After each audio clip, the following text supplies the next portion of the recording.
But that's neither here nor there. Cherie and I were talking about the end of the world, and the world is coming to an end, no doubt about it. We have a little different take on what's going on, but I think that Mark Sargent is to blame for a lot of this.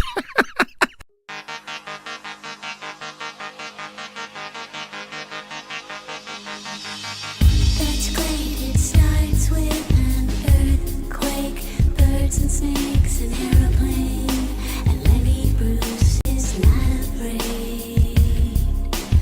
Eye of the hurricane, listen to yourself, your world serves its own needs, don't use of your own needs, feeding off an speed, grunt, no strength, the ladders start to clatter with fear, fight down height, wiring, wire representing 7 games, and a government for hire, and a combat site, leftovers are coming in a hurry with the furies breathing down your neck, team by team reporters baffle Trump, tethered crowd, look at that low plane, flying in, overflow, population coming, food but it'll do, save yourself, serve yourself, world serves its own needs, listen to your heart bleed, dummy with the rapture and the revered and the right, you patriotic, slam, bite, bright light, feeling pretty psyched, it's the end of the world as we know it, it's the end of the world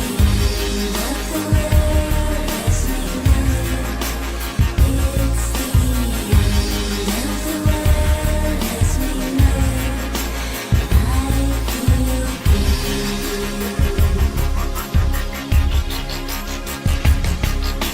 6 o'clock TV hour, don't get caught in foreign towers, slashing burn, return, listen to yourself, churn, locking in, uniforming, book, burning bird, letting every motive escalate, auto move, incinerate, light a candle, light a votive, step down, what you hear, crush, uh-oh, this means no fear, cavalier, renegade, steer clear, turn 'em in a flies, offer me solutions, offer me alternatives, and I decline, it's the end of the world as we know it, it's the end of the world as we know it, it's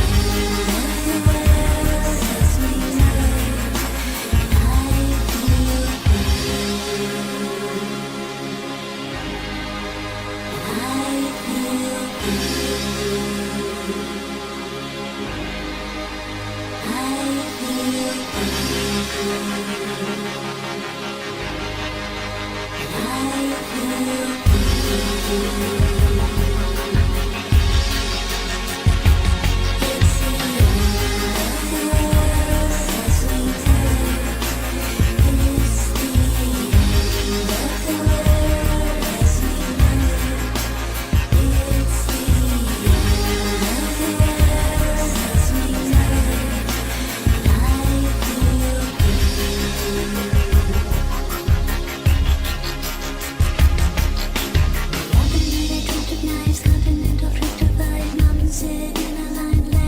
Bernstein, Leanin' and Brezhnev, Lenny Bruce and Laufenberg's birthday party, cheesecake, jelly bean, boom. You're symbiotic, patriotic, slam book, neck, right?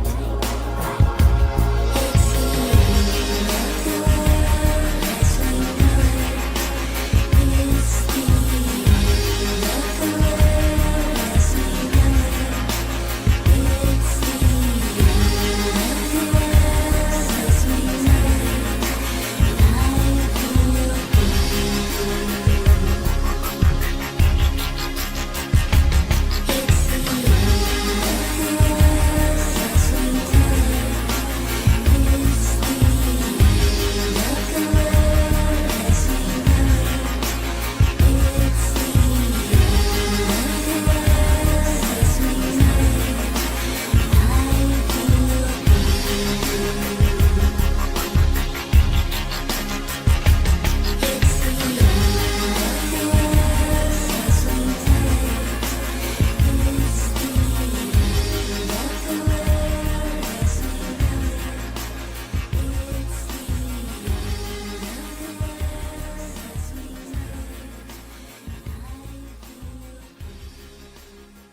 They believe they're communicating with entities they call clockwork elves.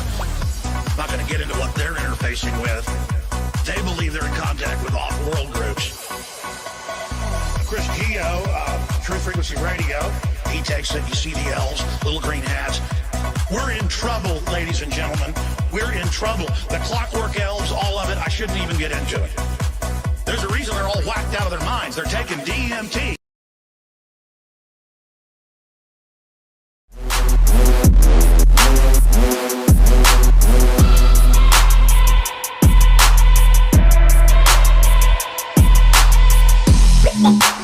Ain't nobody stopping. Ain't nobody stopping.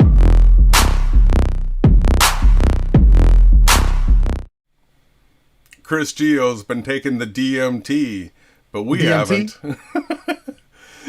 I'm Jason, your host of Awake Souls, joined by the Limitless one. How are you doing, brother? Good, man. Nice to be here. Yeah, so here we are on a Friday night where we're going to get back into some coverage of some stuff that we didn't touch on earlier. This goes back a little bit, but Chris Geo dug Mark Sargent out of the mothballs, and we've got something to go through here. It's going to be interesting, people. I really think that you might get something out of this. They believe that we're in a simulation.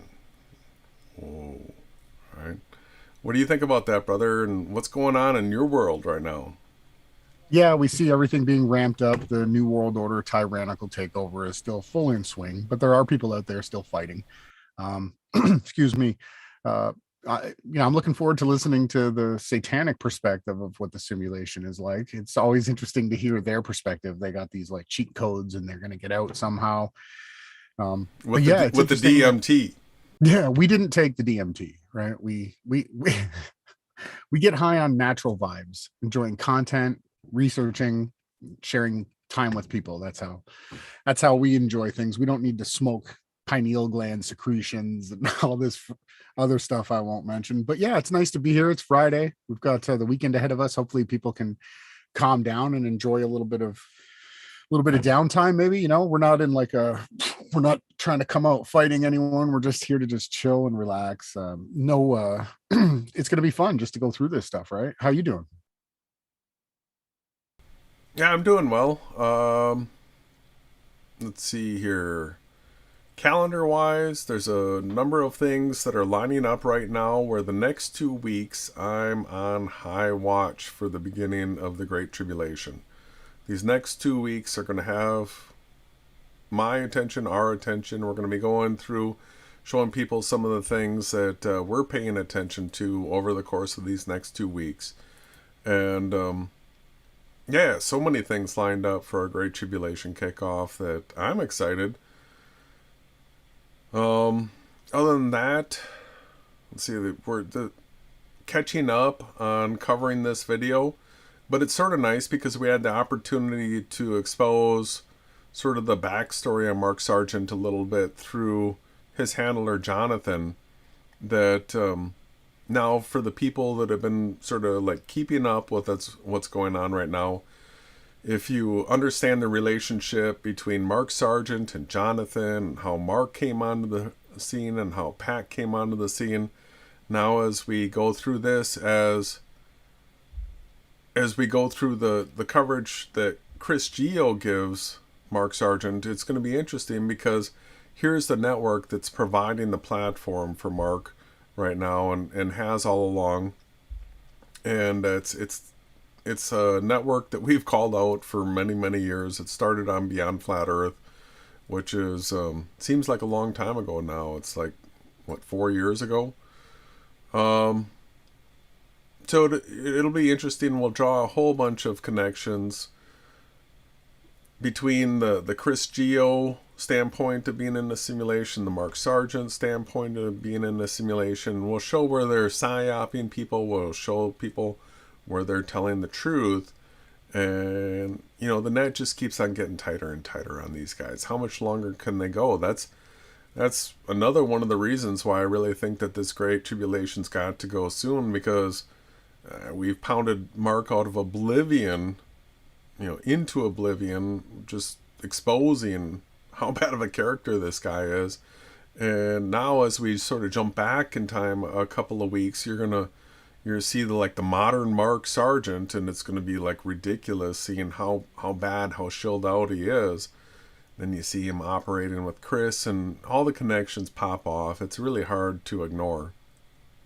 Yeah, I thought I'd wear a sweater tonight, and I'm actually hot still.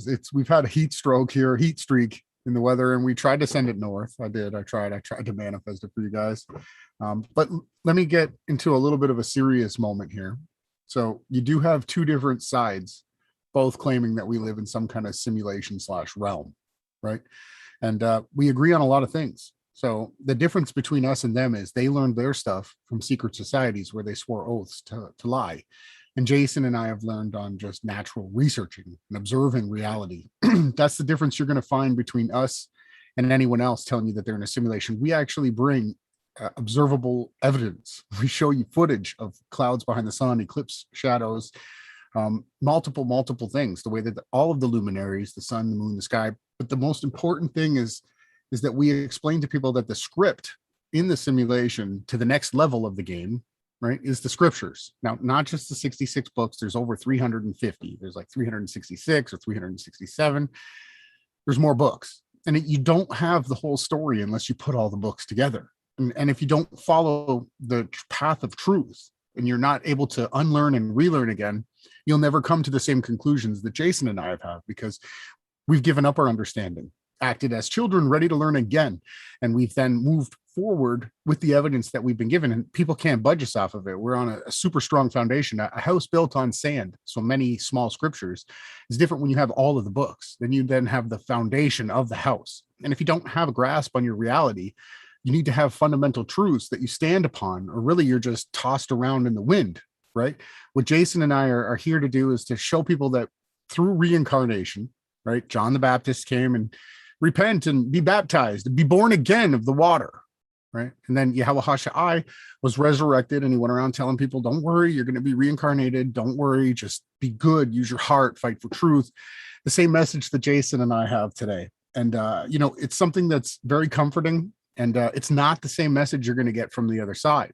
You're going to get Chris Geo needs to escape the matrix. He went to some ayahuasca thing in some Freemason sandcastle in Egypt and did some stupid thing, drinking drugs. We don't tell people, listen, if you want to interact with the creator, the spirit who created life, you don't need to get high. You just need to talk to him, right? He's always with us. And so again, the difference between us. I'm going to skip that section of the video tonight just because... Yeah, for all the people that want to go high and hang out in sandcastles in the middle of Egypt, go do it. Have your fun. But we're here to talk about the truth. And it really makes them look bad. Like, I don't even want to mock them to that level if we were actually to show what they were doing. It looks really stupid. I want to see Mark and Chris and Jaren and all these people in the next level of the kingdom. I do. I want to see them there. That's why we do what we do. We don't come out here and cover things for no reason. We do it because that's how you hold somebody accountable so that they can see their ways.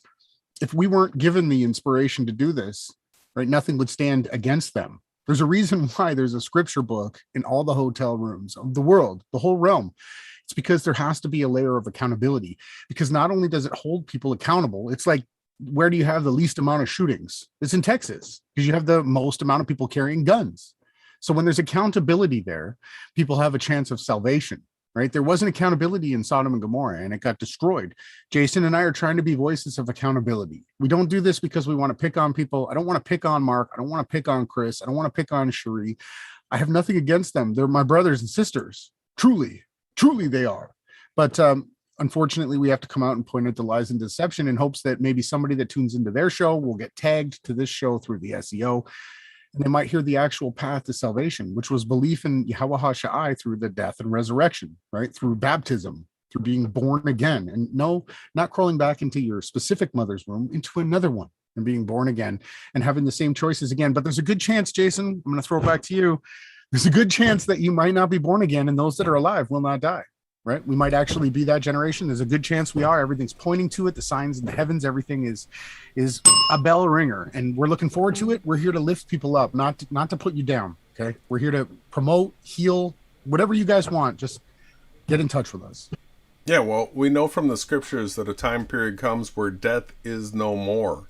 Done away with. No more death. Well, that happens after a large portion of people have been destroyed. And then a judgment comes. And the wicked, they get their place in hell. So there is no more being reborn. They don't come back again. They're in hell. They get what was prescribed to them for what they did. All the judgments are just. It's not a one-size-fits-all judgment. It's catered to each individual. The scriptures are very clear about that. Read Enoch. But then the righteous never die again. So the ones that are accepted into the kingdom, the ones that hold truth, so there is a 1,000-year judgment that comes up. Right at the end of Christ's millennial reign, the wicked are released. People, I guess, have the option to go with the devil if that's what they're looking for. But after that, then all wickedness is cast into hell. And that's it. There is no more death anymore. There's not any more being reborn. So that's the 8th day of creation you're referring to, right? After the 7 days of creation, a year with the Father is 1,000 years in heaven, a year on earth, right? So a day on earth is 1,000 years in heaven. A day in heaven is 1,000 years on earth. The 7 days of creation lead us up to the 8th day, which is the new beginnings. That's why Yahawahashai's number was 8. When Noah, right, when the ark landed, there was 8 people that were carried through the flood, and they settled and they created the city called Manna, which the word manna stood for 8. So, and it's funny because they ate the manna, right? But yeah, let's, I don't know what, I don't see any questions coming in from the chat. Thank you everybody for tuning in, especially the people that are out there that are lurkers. I've been in your position. Jason has too. We used to be non-camera, non-commenters. We thought, the New World Order was going to track us down with helicopters and stuff, which they actually have done. But I mean, thank you guys for being here tonight. That's the most important thing that we have, is we have our time, and we want to spend it with you guys too. Yeah, so we've got a fair amount of video to get through. Plus, there's a comment that I wanted to address. Actually, 2 comments now that I wanted to address before we got into the main part of our content tonight. So I've got those comments ready. Let's jump over and take a look at these now. Is the screen share off? Yeah, we are at the screen share now. I didn't have a transition set. Sorry. Yeah, again, thanks everybody for tuning in. Let me turn this fan off. Now it doesn't matter if it's spit. Thank you everybody for being here. And again, we're not personally attacking Mark and Chris Geo and Sherry. We're just calling out and showing people their words and adding our take on it. This is what we do here at Yahawahashai News Network. This is for educational purposes. We're allowed to replay anybody's videos for criticism or education purposes. And that's what we're doing. We're going to use it. We're going to play it. We're going to share our thoughts and spend a couple hours together here tonight on a Friday night. And I hope everybody has a nice, relaxing weekend too. I know that's crazy up in Kanakistan. They're just cracking down the whip on this new craziness. And I just want everybody to just hold on, just keep holding on. Those that try to save their lives are going to lose them. So don't try to save your life with the OJ. Right? Just hold on, okay, guys? We're so close now. Any day. And I'm not talking about some rapture. It's not what I'm talking about, ladies and gentlemen. No, beginning of the Great Tribulation. That's a 7-year period that, if we make it through it, we'll never die. And if we don't make it through it, we're going to be resurrected. The scriptures are very clear about that, and we'll keep going into more and more detail regarding it. I just wanted to point out here, an hour ago, we got a comment from PK Truth number 5. All right, 802 subscribers. So this is one of the PK backup channels. PK. So PK probably doesn't remember me, I don't think. I was called the event skeptic. And PK showed up into the We'll Do It Live crew back in 2014, 2015. Ladies and gentlemen, PK was a failed actor. He was in a movie with Nicolas Cage and Robert De Niro, and I think he was in a movie not too far from the Queen of England. Okay, so I just wanted to give a quick backstory. He was really funny. He was the other character who was knighted. He's still knighted on the John B. Wells page. Yeah, right? we showed that recently. He's still knighted there. And so by sharing this, I'm going to approve this. I'll respond to it afterwards. But now he can't take it down without looking like a coward. So thank you for showing up, PK. And this is the one that I actually wanted to deal with. It's hard to believe. This came in 5 hours ago. It says, "Excuse me, did you say that Jeranism claims that the ISS is real? If so, I believe he claims the opposite." Well, I did a little bit of research for you. You'd be surprised how easy this is, everyone. Let me pull this down just a little bit so you can see my search. Right, I said Jeranism says ISS is real. Now, I've downloaded this video now, but this is all it took to find the proof that Jeranism says the ISS is real. All right, this is a video that's titled "Jeranism Proves the Earth is a Sphere and the ISS is Real" by Jera White, 23,000.4 subs. The title says it all. This was published March 18th, 2019. So he starts off with clips from Behind the Curve, where Jeranism is used to prove curvature to the rest of the world. So he shows that. Backboard or 17 feet off the water. The Earth is flat. If he's holding it up at 23 feet high and we're seeing the light, this well, up a that's little because the bit. Earth's curved. So I should only be able to see it when it's at 17 feet. Okay, go ahead and drive down there, Enrique. You're going to hold the light there? This is from the Enrique, movie how high is Behind the your light? Curve. 17 feet. I mean, it's his. We don't see you, Enrique. Lift up your light your camera. way above your head. Lift it up. Interesting. Interesting there. Yeah, this is Watch hilarious. this, Liz. You can actually pin Oh, you're one not in playing a the second. sound? I can't hear it. It's fine. You can't hear it? It's fine. If everyone else can hear it, we're good. You should be able to hear it. Let me see here. When his heart rips in half. Why wouldn't you hear it? Let me re-screen share with you. They're giving us trouble. Good now. Now. All right, so they go on to mock Jaren for proving curvature, but then this is the answer to the commenter. I'll be leaving you a timestamp to this moment right now. Trying to film the ISS at least 24 times, zoomed in, zoomed out, different settings, and I could never capture the shape. But the other night, I finally did. It took place on May the 29th. It was the night of the full moon at 2:13 a.m. I had a lunar transit all lined up, and if you want to find the same for somewhere near you, what you need to do is go to transit-finder.com. You put in your location, and you'll get back a list of solar and lunar passes. They're pretty rare, but you might find 1 or 2 a month for your location. So I found one for mine. It was on the full moon. I thought that was a pretty good time to get it. And here's some info so that you can see, and everything seemed to line up perfectly. So here's Jaren repping some site where you're supposed to see lunar transits of the ISS. Perfectly with what the info said as far as the time of transit being a little less than 1 second. Everything seemed to line up perfectly, even the direction, everything. It was within about 3 seconds of the estimate. I just want to say every single thing that Jaren's done for the last 6 years, every experiment, everything that he's ever done, every balloon launch, everything that he ever fundraised for, failed miserably. Failed. He couldn't. They just lost every balloon.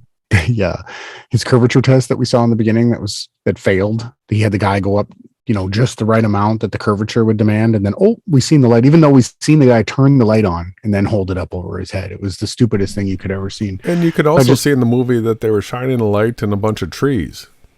Yeah, that too. The whole thing was ridiculous. But I'm just wanting to point out this is the only thing that Jaren's ever got right. Yeah, well, he didn't really get it right. Estimated time. I have blocked out just a few things just so you can't reverse engineer exactly where my spot was. But besides that, everything seemed to line up quite well. So here we have a video of me just prepping to watch it. Here we are. It's about 2:10 in the morning. And Wow. we're about to Jaren's watch actually filming stuff for real. ISS cross. This is rare. I've never seen the shape of the ISS.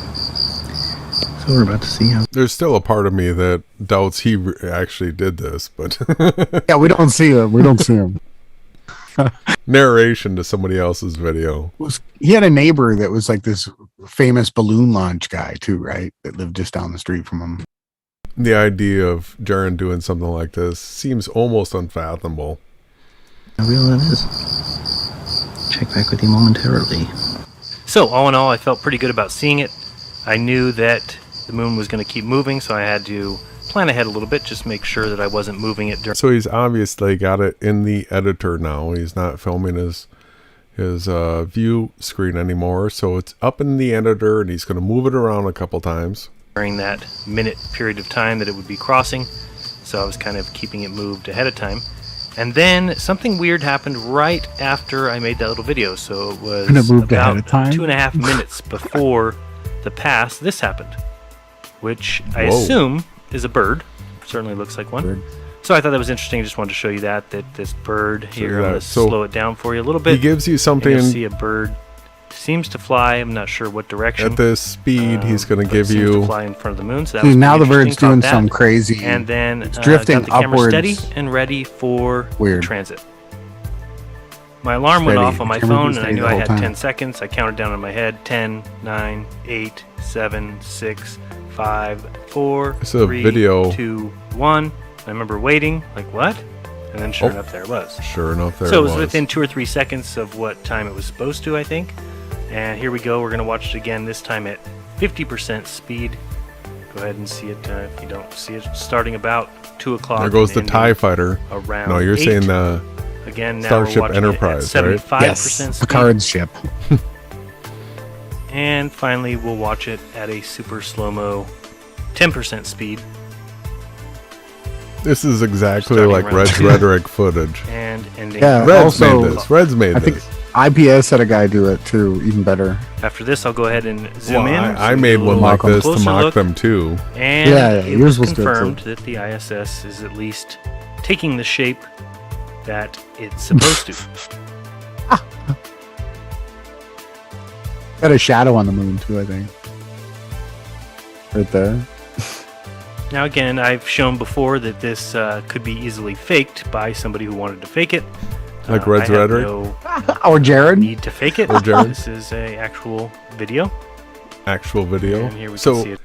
he's putting his reputation online saying this is an actual video. I recorded this. Right? He's going to stand behind this. No, I recorded this. This isn't CGI. When any fool can make a video looking like this, he's going to show you how easy it is. Get as close as basically I can get. And it looks to be the shape of the ISS. Does it look a little weird? Maybe he's taking the Yeah. piss. I mean, does it look like a blob? Yep. But I have no reason to doubt that whatever it But is he going to say that he faked it? No, he said this is real. I filmed this. Everything checked out. is flying in the sky has the shape that the ISS is supposed to have. Now, one thing I did do, just because I wanted to kind of verify it a little bit further, Here he goes. is I took this particular image of the ISS, or supposed ISS, and the first thing I did was I chroma keyed it to take out all of the black, and now you see that, and That's I put impossible. it in front of the moon, and then I was able to reduce the size and get it down to the same size as the blob crossing.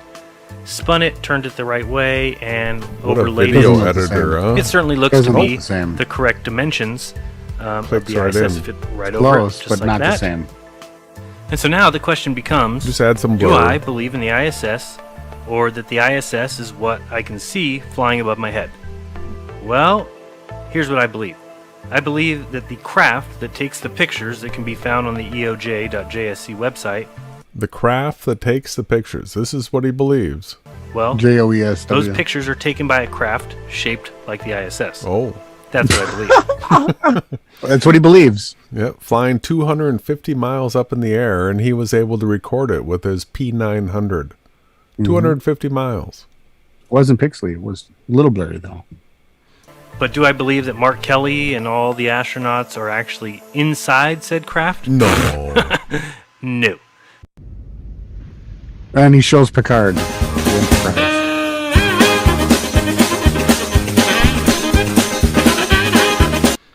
right, so remember, everyone, this is a globe earther that is pointing out Jaren is improved, the Earth is a sphere, and the ISS is real. All right, so he's going to go through and run a bunch of comments. He owns that tag, by the way. Jaren has improved the globe. Jaren owns that tag. This one says sphere, but he owns that tag when you search it and you do SEO check. It's his top tag. His top tag. Prove globe Earth. Jaren has improved the globe. That makes me upset. Well, I mean, we called it out years and years in advance. So what did we expect? It's exactly what we said. So whatever. I don't. This isn't about ego. It's just truth. So the answer to hard believe after this is done, I'll give you a timestamp to that section. There you go. Let's go on to Beyond the Veil. Chris Geo, Truth Frequency Radio, and he's going to bring Mark Sargent on. So this right here was published. I got to stretch this out so you can see the timestamp on it. Come on. It was streamed live November 30th, 2021. And let's get into this. There's the first, we're at 5:34 right now. We're skipping the intro. It's disgusting. But we're going to run to 58:22. So this is a pretty good chunk of time. So I'm just going to have you stop me wherever you want to, brother. I'll stop at a bunch of places. But we've got some content to grind through here. Let's see if 1 1/4 works for everybody. We'll see if they're not fast speakers. This should be all right. Let's get started on this and give me a stop whenever. Morning, good evening, wherever you may be across the nation, around the world. I'm Chris Geo. I will be taking you beyond the veil this evening. I'm joined by my lovely wife and co-pilot, Mrs. Geo, who had to rush out of the room really quick because the UPS guy came. And you know what they say about the UPS guy? You know, it's like the milkman back in the day. She gets packages. I don't even know where they come from. Like, they just pile up at the house. And I realize it's like an endless battle. Me, Jason? And like, Jay. I sure can. I can't hear it. Oh, I won't be able to comment at all. Yeah, I don't know why they're messing with us tonight. They're doing it. Just leave us alone. Let me know if you can hear this now. I will never win this fight, so I'm just like, okay, whatever. I just pile them up downstairs and then quietly return them. But anyways, tonight I did want to talk about the end of the world, and I was hoping Mrs. Geo would be here because we have our dear friend Mark Sargent on with us, who just got done doing a 2-hour show over at tfrlive.com, which we should be broadcasting on, but we had some technical problems, so we're just going to do it here, then upload the show a little bit later. But that's neither here nor there. Cherie and I were talking about the end of the world, and the world is coming to an end, no doubt about it. We have a little different take on what's going on, but I think that Mark Sargent... All right, we're not going to stop for every one of the hand signs that these people throw, but Chris has been tossing out the 666 hand sign. He's going to do it constantly. There's going to be one area that he goes into. He'll get a side camera view where he's just going to go nuts with the hand signs. We'll stop and we'll focus on that. But we're not going to point out every single time these guys throw satanic hand signs. There's just too much of it. Sargent is to blame for a lot of this.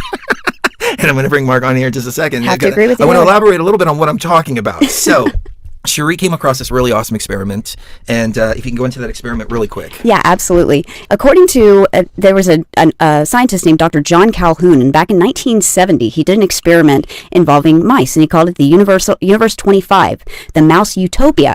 However, this wasn't really a utopia as much as it was a mouse prison.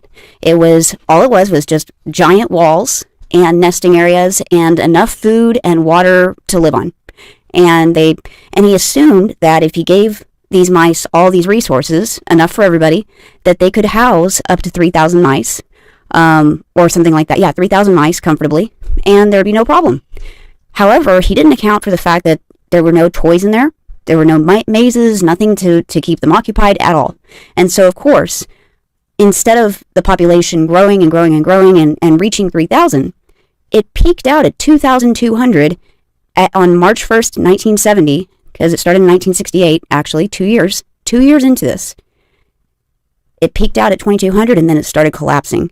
And as it was collapsing, these mice were acting very strangely. They started cannibalizing each other. They started raping each other just for fun, abandoning their young. I mean, really acting in horrific ways. And we see a lot of the same kinds of behavior repeating themselves in humans after such a long period of lockdown. So what she's going over is something that I've been constantly, going over in my mind, trying to come up with ways to ease the people's tension. And I reach out to as many people as I can, and I've learned how to, you definitely can't just help everybody all the time, but if you put out a constant amount of information and healing content, you can reach people. So what Cherie is talking about is absolutely true. We're heading into the third year now of this tyrannical takeover. And there's a lot of people that are in really desperate places. And that's what our goal is, to reach other people too, with truth and not ayahuasca and DMT. So what if this isn't a lockdown? What if this is a utopia, quote unquote utopia, where everyone's needs are basically provided for? Everybody's on the government dole nowadays, and is getting those checks from the government. That's not true. No checks from the government. Not on the dole. Have to take care of ourselves. It's, sure, some people go that route, but not all people. Not everybody's on the dole. Some people actually still work for a living. So everyone's just kind of staying at home, and the walls of this prison is the internet itself. And we're all inside of this giant prison, and we have nothing better to do than to... So not only is it, negative, the internet, it's also a fantastic way to reach other people and to share content and to fight for truth and to have your voice heard. So again, I said in the beginning, we're two different sides here of a coin. And on this side of the coin, they promote negativity, raping, death, drugs. Everybody, internet is prison. It's a hell. On our side of the coin, we promote healing, health, mental strength, manifestation through the will of the creator, through positivity. And we promote using the internet to heal people, to fight for truth, to do spiritual warfare. The spiritual warfare is happening on the internet, right? In the air, powers, principalities of the air. That's where we're fighting. So just continue to pay attention. You're hearing everything that the other team wants, just like Mark Passio and Mac Fokker and all these people that just go around berating, insulting the truthers, calling them idiots and sheeple and dummies and baby truthers, right? We're telling you that you guys are the rarest, most special people out there. If you're able to understand that there's psyops going on and you're a truther, you're so better off than most people in this realm. You should be celebrated. To either do what we're doing here, which is enrich your mind, enrich your consciousness, or to engage in some of the crummiest human and inhuman behavior imaginable. That's actually very interesting, because we've been talking about computer simulation here for 6 years now. Do what? We've been talking about computer simulation for 6 years? Do what? Years. And what really sparked this idea is Mark Sargent. I came across Flat Earth Clues a long time ago, and I actually used to fall asleep and listen to it. So it really programmed my brain really well into into what this construct is. But I found it to be... All right. So Mark Sargent is a show on Beyond the Veil. Right, let's keep this all in mind. Truth Frequency Radio. Yeah, specifically. Truth Frequency Radio, exactly. So this is one of the guys that he hired. This is somebody that's on his network that he hired. Now, does anybody remember that when Mark came out, he was the simulation guy? That's what from a game designer standpoint was this quote. Does anybody remember that? Everything was simulation. Well, he didn't quite say it like that. Well, when he was asked how to explain the flat earth, he would say, well, I have to explain it to you from a game designer standpoint. That was his quote. Well, they're going to own simulation tonight while they still promote the AE map and model. It's going to be crazy. Be a litmus test for people. If you What's can't look behind Mark? beyond the flat Earth, if you can't, Beyond flat Earth. That's What? coming up too. When Got a shout out right there, ladies and gentlemen. I'll take that. Hoorah. who owned that? That was our first channel, the code channel. Yeah. We started Only Beyond Flat Earth. We gotta, Right? we gotta That hear was that our- again. Only. I thought you meant me. I'm getting egotistical here. Step out into the observer. Here we I go. want to hear Back at Chris say it. Let's, All right. Only Beyond Flat Earth. found it to be a litmus test for people. If you can't look beyond the flat Earth, if you can't Oh, he added question the the reality in and of itself, Gotta then drop the you're the, kind of bro. stuck on your journey. If you can't even question the where we live, and so that was a huge awakening for me because I never thought in my life to question the shape of the Earth. Now, is it flat? Is it round? That's neither here nor there. That's not the topic of the show. The point is questioning the reality. Hold on. Your physical understanding, not your physical, but your fundamental truth on what you hold as reality absolutely is fundamental. It's one of the most important linchpins. Well, for he's you. going to go on to talk about global This is a- things like crazy. Just global. Well, he's just saying it doesn't global. matter. We can believe whatever we want, he's saying. We're in a Right? simulation, If it's a but simulation- it's all globes. But Mark's actually going to debunk that later. So they contradict themselves so much. It's insane. To the point of even questioning the shape of the Earth itself, space, and everything that we thought that we've known. And I didn't know until I started watching Flat Earth Clues, but all of NASA's stuff is CGI. And it's admitted. It's not like they're hiding it. It's they say this is a CGI. This is a computer composite. This is a satellite rendering, et cetera, et cetera. That opened all these doors. Then we finally took a step even further. Started realizing we're living hang inside a on. computer. Let's quick pause just to throw out everybody. So when you find out that everything that the largest space program in the world in the history of life is all fake, does it make you think, oh, they're just trying to hide? They're just trying to hide that it's the shape of the Earth, or could it be not your entire reality is what they're trying to hide? They're not just trying to hide whether or not you're on a flat or a sphere. They're trying to take away the supernatural part of this realm, right? I just want to key in on that. Yeah. So the Mark Sargent sim and the Chris Geo sim, all this is going to weave together tonight, everyone. Simulation, holographic theory, It's not holographic theory. All right. Nobody is That's saying nonsense. every shill will come out and spout holographic theory. Are you a hologram? Does anybody here think that you're a hologram? Have you ever hit your thumb with a hammer and thought that you're a hologram?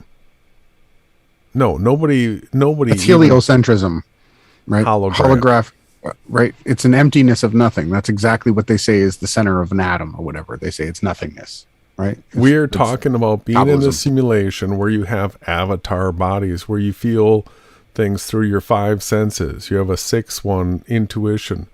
But this is your data streams that you're connected to the world through in this body that you grew up with. There's nothing holographic theory. That is a shill topic right there. Well, the scriptures specifically state it's smell to the spirit, eyes for the vision, taste for the mouth, right? And the wind is for the sensation on our skin. We have the nerve endings, and those are the sensory points that we have, right? Yep. all of that, et cetera, started doing research into that. Then the hypothesis came that once people in the simulation become aware of the simulation starts to break down on itself. And when it breaks down on itself, two things happen. Number one, people become aware. And number two, an anomaly happens, which we were creating a matrix within a matrix with the metaverse and virtual reality and all of these technologies that we're creating. So we're really watching everything start to crumble. At the same time, the whole world is on quote unquote lockdown because of this thing that's out there supposedly, and it's like our hypothesis was that reality was infected with a virus. Then all of a sudden, boom, there's a virus that's infected literally physically everywhere, whether you want to believe. He's saying this, overstanding it, and he's taking the position that he's the king of the earth, he's the reincarnated Horus, and that he went to the pyramids and did some ayahuasca ritual. Who knows what they did when they turned the cameras off, but he like almost nodded off. He almost died. Cherie had to bring him back to reality. You can go and watch. They have all this stuff on their channels if that's what you're interested in. But he's claiming that he caused He caused the cerveza bug, right? And they want to take out all the sheeple, the depopulation agenda. He's sitting here right now trying to overstand it. And Cherie, yeah, he's right. No, you're just a bunch of clowns. And that's the video he started with too. Is that conspiracy asshole guy? Look at Mark's face. Are you guys kidding me? Look at this guy. He's got the Flat Earth Society logo behind him. He'll be showing his card that has that same logo on it. And he's a card carrying member of the Flat Earth Society out here just shilling. That's what they do, people. They release the information, but they do it through lies so that people actually don't get to learn anything. They get taken off back into another stable. You get penned off over here. No, not in our watch.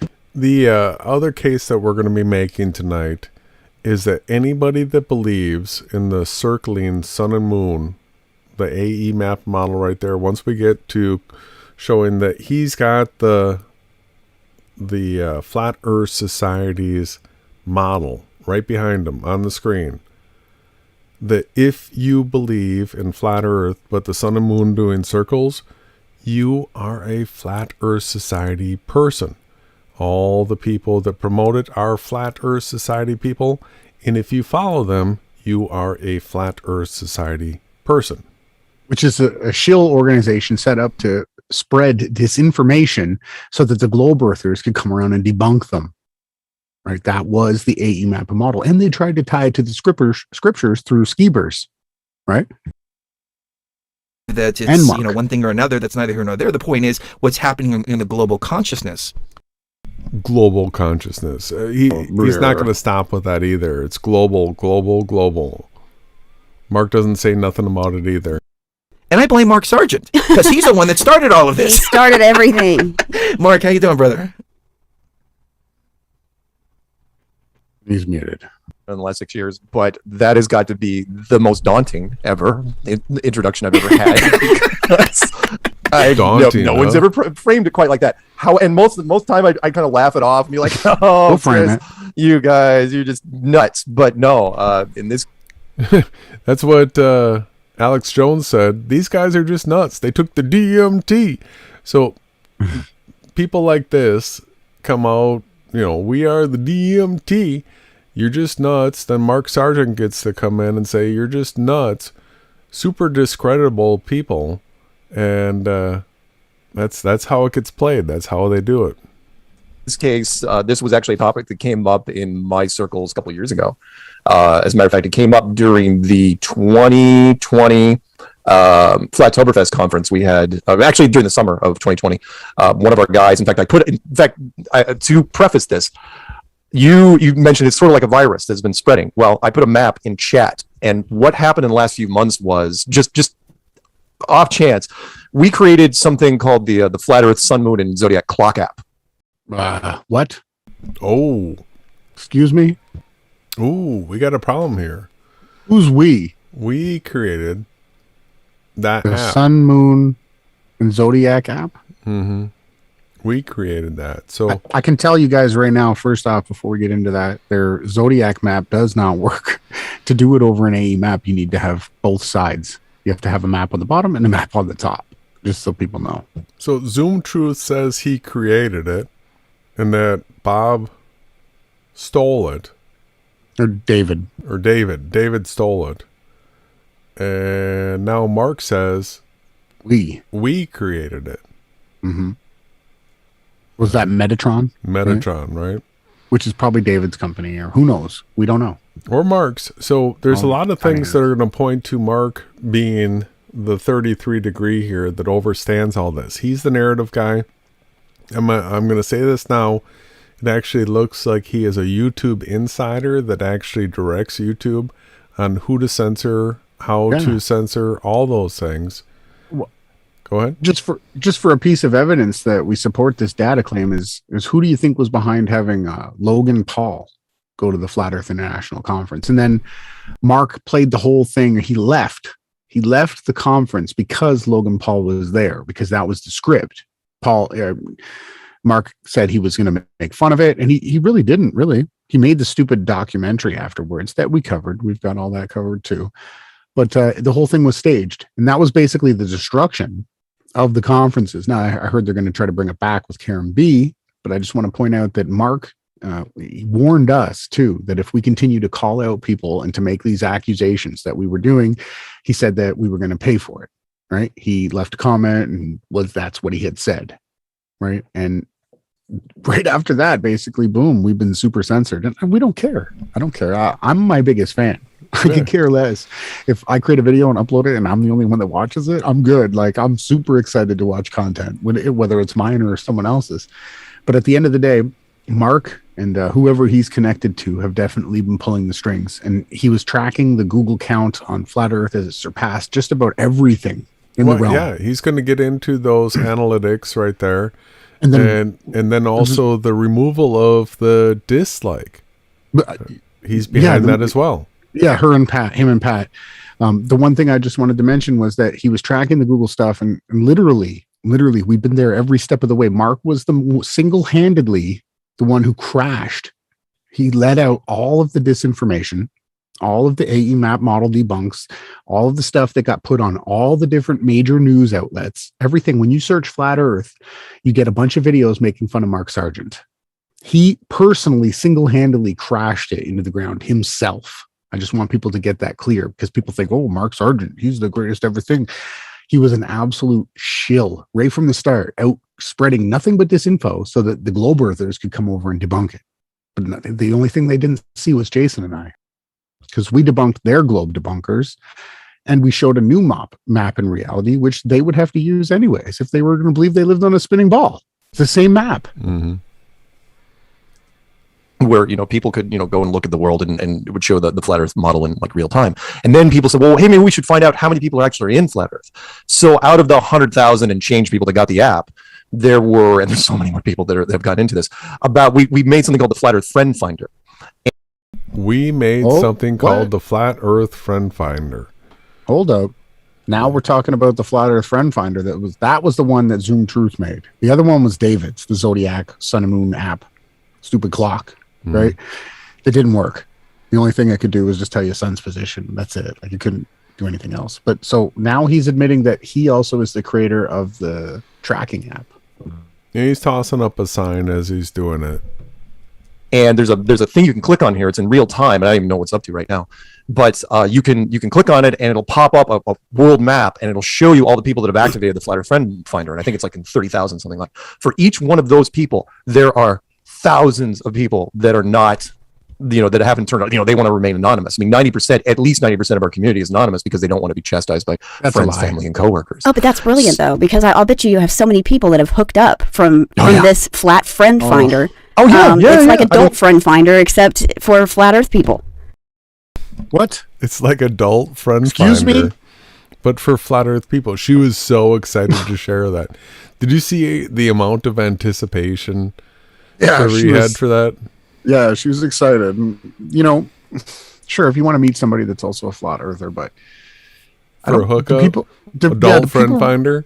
Do people really do that? I haven't had a hookup in like, I don't want to say how many years. I'm going to move on here. I'm going to mute. But this is just creepy. That's all I want to say. She's talking about flat earth three ways that you can get through Mark's app. Yes. Right. It absolutely. In fact, there were people. It's so funny because when I turned it on, and I was looking at the map just a couple days ago. There were people. I'm on an island, right? Just really close to Canada, up in the northwest corner of the United States. There's like 6 people on this island that have admitted and said, "Oh yeah, I want to connect with other people." I've run into so many people over the last 6 years that have been into this. So did we start something? Don't you think that the people that would meet each other in the chat that are following the different channels that are part of the community, wouldn't they want to meet up? Why would they also need to get on an app that they could meet other new people? Like, all the flat earthers are in the community. They're all on the different videos. They go to the conferences. They're not finding more new people. Like, that's the agenda. The agenda is to bring new people in, and they're trying to target people through the sexualization of the movement, which is a joke anyways, because that's not how this works. Cherie said, this is how you're going to hook up, right? If you want to blame me, that's fine. But the only thing I did though was, I was joking. Half-assed I know, joking, I know. kind of It was joking, but prideful, kind though. of Like, we're proud of you for it at the same time. Yeah. Well, I It's mean, an nobody accomplishment. wants to be, we've all watched our share of science fiction movies. Nobody wants to be the cause of, if all of a sudden a time traveler shows up in my room one day, be like, crap. You. It was You, a time You know traveler what's funny? shows up. You want to know what's funny about that? Let's hear it. So, just to let you guys know, the time traveler is Yahawahashai, right? And who else? Abraham, Moses. There's a few other characters. Enoch, Elijah, John the Baptist. These are who the time travelers are. They're not fallen angels, okay? They're messengers from Yahweh. Those are the ones who get the ability to travel through time. So Mark is absolutely right. He absolutely knows what he's saying. That if somebody shows up in his room that's time traveling, he's in trouble. And there's a good chance that somebody might be showing up at some point. Really good chance. it was me, wasn't it? And it's like, you must be destroyed, or Exactly. or they probably wouldn't show up now. They would have shown up a while ago. But all I did was because people have been talking about flat earth for some time, and the new flat earth movement kind of started in roughly 2014, give or take. That's when it started ramping up. But no one had made a 101 book on it. Nobody had boiled it down. But your audience, I'm sure, sophisticated, elegant, well-read, well-versed. Outside of the, of this listening audience, mouth-breathing troglodytes. I mean, All right. So outside of Beyond the Veil, Mark is saying you are a mouth-breathing troglodyte. He's mocking you. He's saying that you are as dumb as it gets if you're not listening to Beyond the Veil. I would take offense at that right? It's something to take offense at. I take serious offense to that. I happen to believe the people that follow us are some of the most intelligent people in the realm, right? So no, people that I would suggest that the people that follow this stuff very well could be mouth breathing troglodytes, but I don't even know. So that's just a supposition, right? I mean, most of the people out there, it's lucky they can tie their shoes in the morning. So their narrative has to be very, very simple, which is what we've been seeing in mainstream media for the last couple of years. Very simple narrative. Orange man bad, mandates good. Virus bad, boosters good. It's whatever. But so what's happening? I love the way you put that. Mandate bad. Mandate good. Orange man bad. Mandate good. Mandate It's good. very simple. You're right. The language has become so simplified, and these little commands to these, I call them NPCs, non-player characters. Absolutely. NPCs. It's just like NPC code is just getting simplistic, The more and more language, simplistic. the language has gotten so simplified that we can't even, the two are completely separate from one another. The Korean version of Squid Game versus the American version of Squid Game, because the English language has been debased and degraded to such an extent that we're like babies compared to other cultures. And don't think for a second, by the way, that Squid Game was just a show. That was, when I was watching that, I was going, okay, you're just going to roll this baby out there. It's like, it's a Korean thing. They're just weird. I'm going, that's not just a Korean thing, man. This is, we're kind of in a less violent version of the Squid Game that's happening. Well, less You know what was obvious, less interesting bloody openly. Go ahead. What was interesting about Squid Game is that they all volunteered. And I think it showed the dynamic between people that have too much and people that don't have enough, and how you lose your humanity at some point. But I think it was self-disclosure as to what's going on. I mean, they play these games. We've heard about it from Kathy O'Brien and many others like that. And then the whole idea of it being a squid game. And we've always talked about this octopus-like creature that's in the sky that is kind of controlling reality. Many people have had this vision. Nonsense. And all of a sudden, Squid Listen Game to comes this. Yeah, come on. You know how absolute ass clownery you sound right now, Chris? Do you know how stupid that you think that some giant squid in the sky is controlling something? The giant squid in the sky. Listen, we're truthers. We came here to witness to the truth. There is no octopus in the sky. There's no spaghetti monster. There's no your Satanist dreams. There's the sun and the moon and the luminaries, and rainbows and clouds, and hail and water and fire. It's going to come down from the sky, and there's a just reason that it was created. And I can't believe that these are the non-mouth breathing troglodytes, but they're going to listen to their leader say it's a giant octopus in the sky. Chris, do you have any evidence of that besides you getting wasted off your ass on ayahuasca at the last eclipse and then DMT? It's ridiculous. I don't like to get serious, but this kind of stuff right here is super, super toxic. Right? Teaching people stuff. Okay, we've just woken up that, oh wow, NASA lies, right? We don't live on a spinning sphere flying throughout infinite outer space. Next, we want to figure out that we're now in a simulation with an AE map with a dome over us and a giant octopus in the sky with thousands of miles of ice walls, right? Come on, people. Come on. Really? I'm going to hit play and I'm going to be gone for like 30 seconds. Sure. And it makes me realize, like, we're all players in this huge Squid Game, which is a reality. And if you notice how Squid Game starts out, the player on the outside has a handicap. He walks on one leg until he can get through the Squid Game, through the middle of the squid. So we all start this game out with a handicap until we can get through it. Once we get through it, then you've got all these people trying to defend it. And the closer you get to the top, the less room there is for people. Right. So just by the very design of the game itself, taking this metaphorically on a consciousness level and on a global level, that's the way the game is global level, taking it on a global level. Played, and it was just it was a fantastic representation of that, but it was also pretty dark, and it was pretty sinister to see what the elite like to do for fun. I wasn't paying even that much attention to the show. I was like munching on something until they got to the red light green light scene, and then at that point I'm like, I am not going to move from this chair until I finish this thing, because I can see where it was going. But let me throw out something to you, which was, people thought I was delusional when I said back in, because when Flat Earth was just ripping through the internet, from 2015 until 2018, and then YouTube, congressional hearings and that sort of thing quietly in the background. And then YouTube, all of a sudden, without any fanfare, any announcement whatsoever, removed the search results, the search results equals a number, out of their algorithm entirely. And I was treating it like our scoreboard, because we went from relevant search results, and this is search engine. All right, so this is the area where Mark's going to talk about how he was paying attention to the analytics, and he was barking about it until somebody at YouTube took it away. Now we were watching this, we were paying attention to all this, and Mark was the guy behind getting the analytics taken away.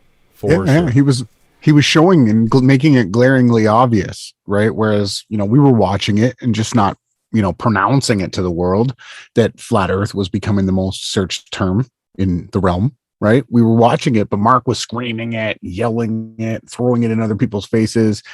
And lo and behold, all of the content that Mark created in the Flat Earth International conferences, everything came to a head at the same point. They turned off the search results, and then all they did was blast this. So what they did was they had the congressional hearing, and they said that instead of we're going to promote authoritative content, they said. So if someone puts up a flat Earth video, they said they were going to put a banner on it that said, Wikipedia, flat Earth is an archaic, fake, imaginary realm or model, right? They said they were going to do that, and they were going to demote. They were going to demote anybody that wasn't promoting the mainstream narrative. Mark was literally on the helm of all the search engine optimizations, all the videos, all the content. He went on all these different news shows, one in England, one in the United States. And he had all the content created. The Behind the Curve documentary was a Mark and Pat Steer deal. They were the ones behind it all, organized it all, got Jaron to go in it, got Bob to go in it to prove the Earth rotation. Jaron proved the curvature. Mark was behind it all. 101, right? Relevant search results in 2015, when we first typed in flat Earth, was less than 50,000. And then the summer of 2018, it was 20.9 million. And that's a ridiculous growth, to where I made a video, I think I told you guys last time I was on, that because the only people that were ahead of us were, minor people like Taylor Swift and Katy Perry and Justin Bieber and Donald Trump. And I said, it's going to be at least 6 months before we catch Donald Trump. And we caught him within the next 4 weeks. And then I made a video, it was on TFR, it's still out there, called Flat Earth Passes the President of the United States. He had 20.8 and we had 20.9 million. And then very, very quickly after that, somebody called me and they said, yeah, the scoreboard's down. And I go, what do you mean, the numbers are stunted? There's an algorithm problem? What did I go? No, it's gone. The whole line. And I knew the nerd meeting that had happened, back where, Alphabet Company. I knew the nerd meeting where it happened, back when Alphabet. So he's giving you insider scoop right here from YouTube when that decision was made to take down the reporting of the search results. Mark, right there, that's the guy behind it. If you want somebody to blame, there he is. When he was working on this, because people were saying, okay, we're going to have to stunt their numbers. And then some guy, whoever runs the show at the end, says, why don't we just pull the whole thing? Who's going to know?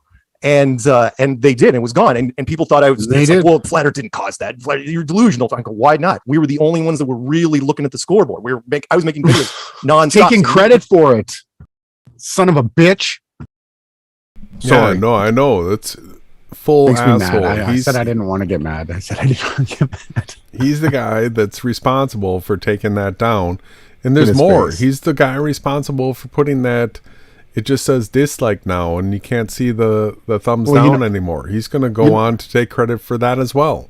You know what? I'm going to petition to the Father that I'm allowed to keep certain clips of this guy and the disinformation that he did, and I'm going to have it on a file. And when anyone wants to learn, I'm going to show them this is exactly how a shill operated in our realm in the end times. This is what they tried to do. And we're all going to probably laugh. You know, it's going to be interesting, Mark. I'm going to ask for that.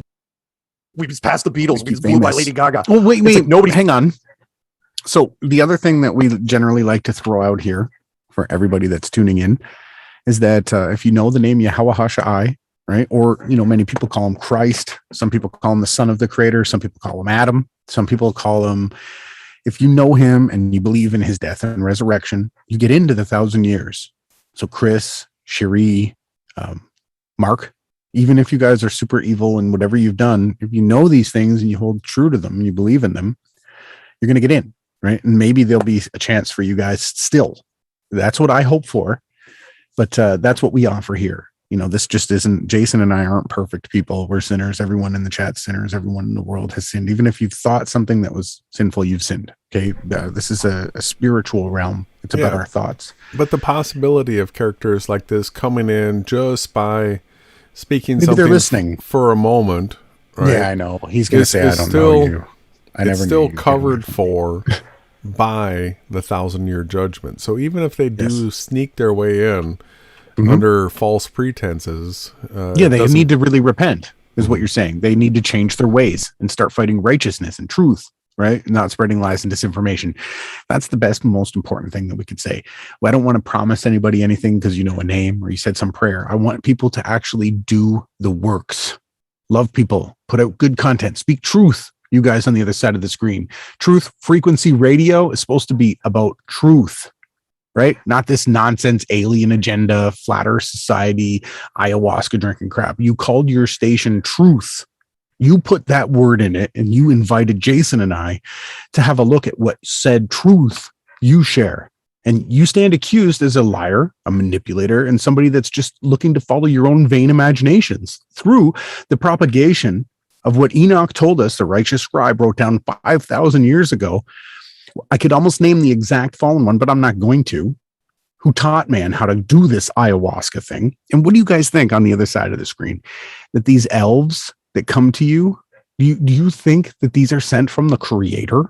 The creator created you. He created all the beauty in this place, but you've got to cut a root, boil it down, do all this processing witchcraft stuff. Now, processing everything isn't witchcraft. That's the wrong term.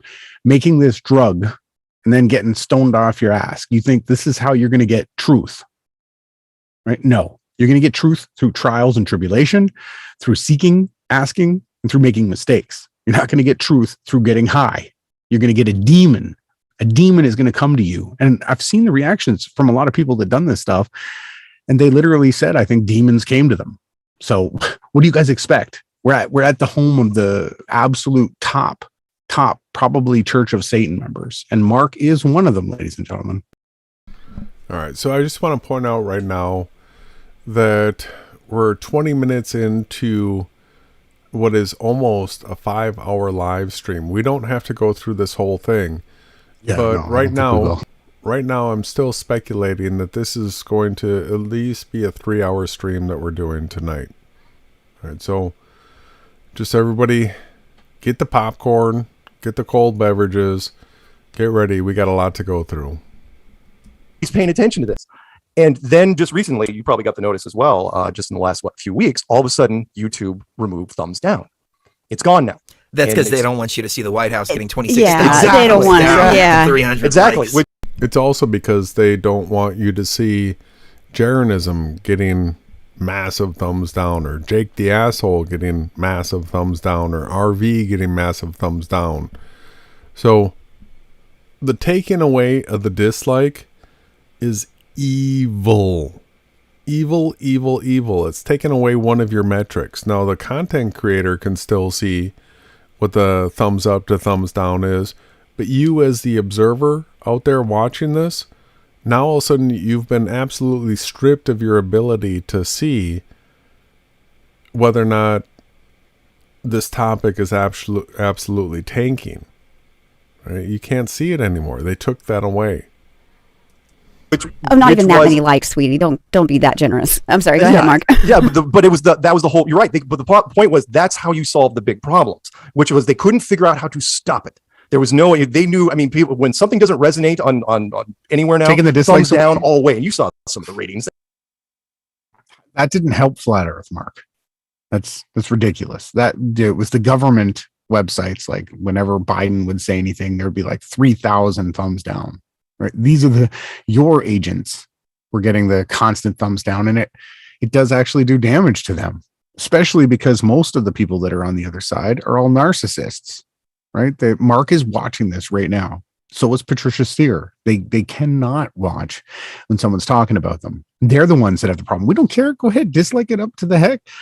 You know what's funny? We actually don't ever have more dislikes. Sometimes the dislikes start off higher, but never. It always finishes off more likes. And why would you want to hide that metric, Jason? What's the point? Well, and the other funny thing is on my channel, they typically don't hide the dislikes. They actually still show them. They still show them to everybody.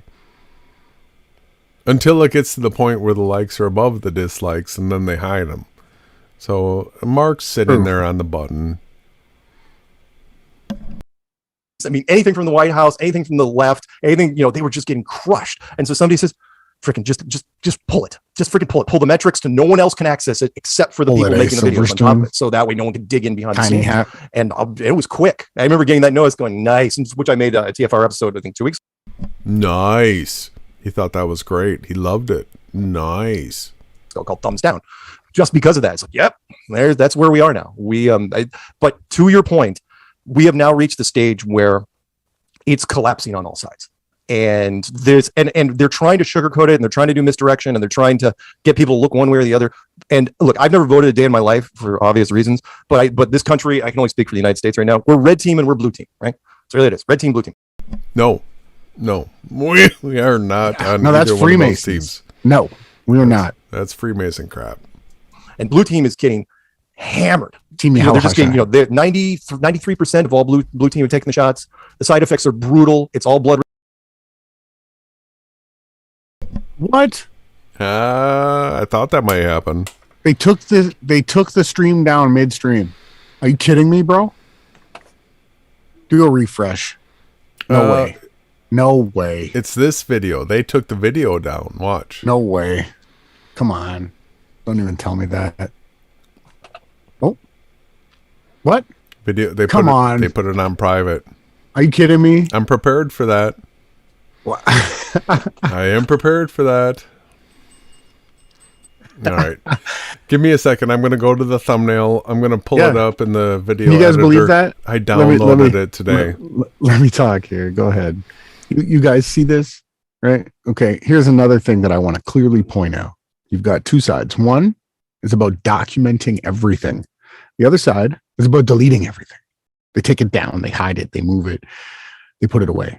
Right? We're here to document the truth. This is all being done under fair use, right? For criticism, right? That's exactly the same rules that Truth Frequency Radio operates under. And we're under the same ones. This is our artistic expressions, and this is all being done nonprofit. None of this is monetized. It's all fair use. Anyone can use any of our content. Go ahead. Oh, and another good time too, everybody, you should make sure you're subscribed to the Telegram group called Reality Check, because here we actually check your reality. So you need to get all up on that. Make sure that you guys are staying up with it. We're putting up content there. We're getting taken down in all these other places. So we had to find a place where we could stay. And it seems like Reality Check is the best one so far. I can't believe they took it down in midstream like that. That's right. That's right. Stop us from doing our reporting and podcasting. Somehow, Thanks, I had the intuition to think that they might actually do that. So I downloaded it, and I'll just pull it into the video editor, and I'll play it from there. It'll actually be easier for me. Wow. I can't believe it. But that is so bad on them. So absolutely bad.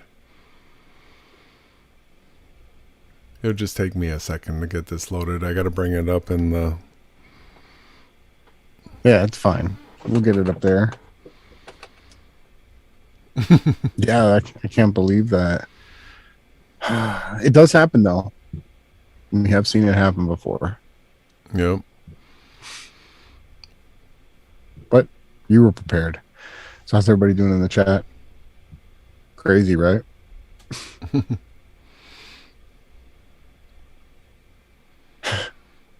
I can't believe it. That's hilarious. You actually caught it. So yeah, do you even remember where we were when they took it down?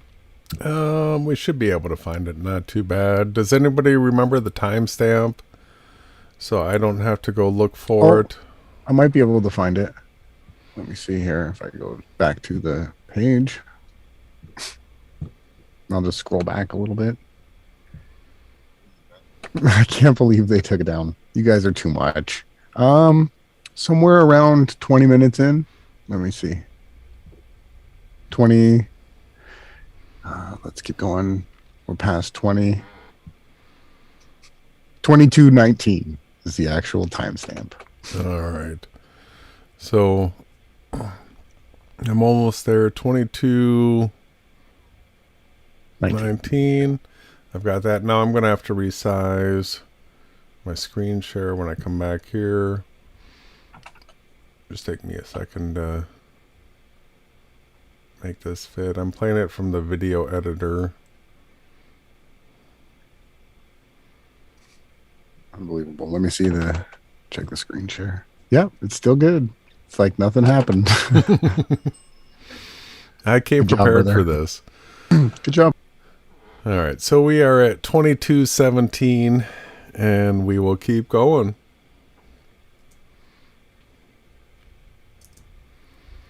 Oh, did it jump?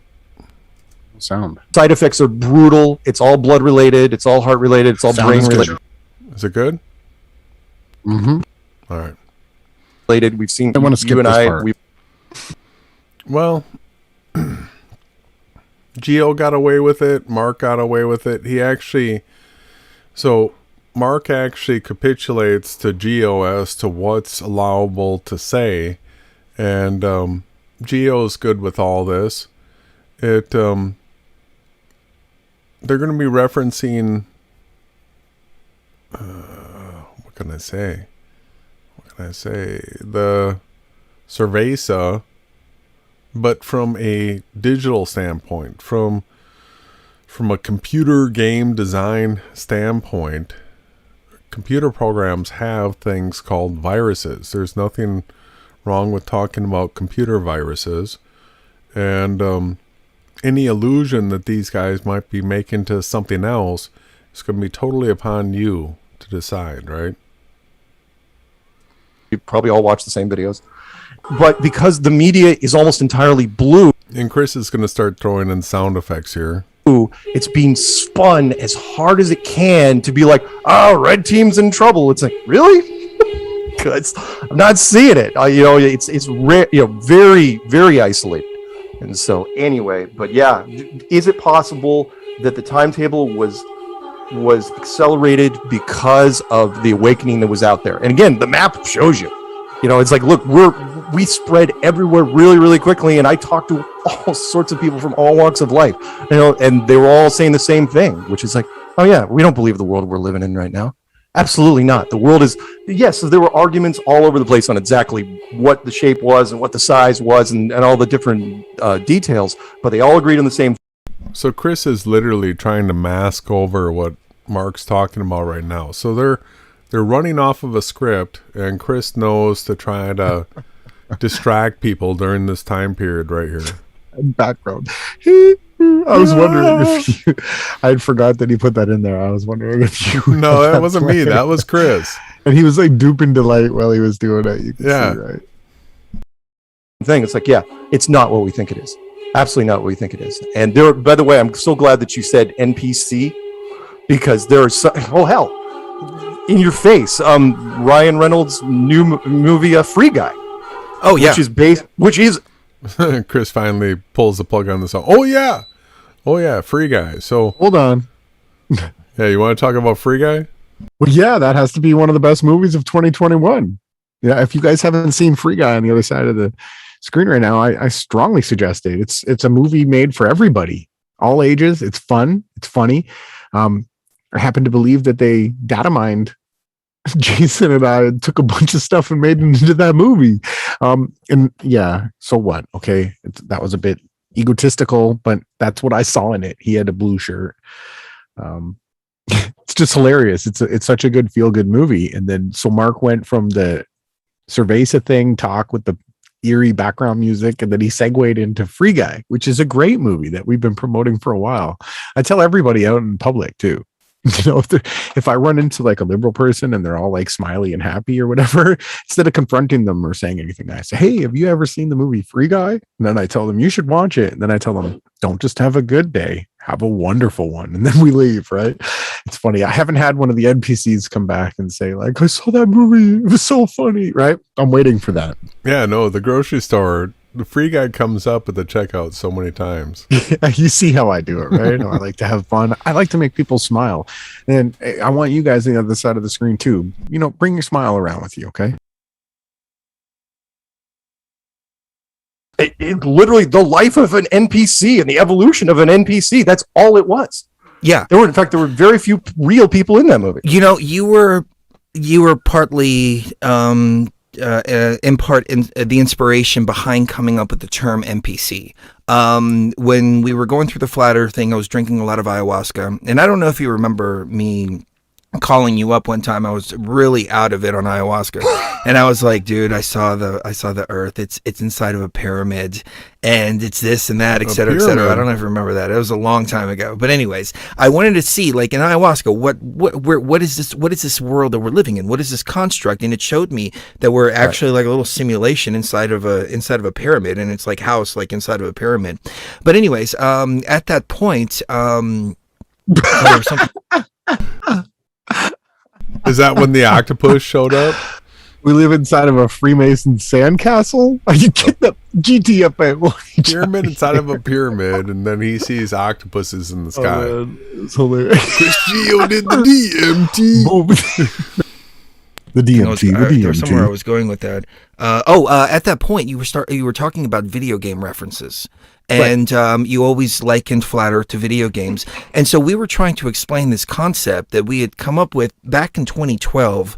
I had an ayahuasca experience, and I walked out, and I noticed some people had a light in them and some people didn't.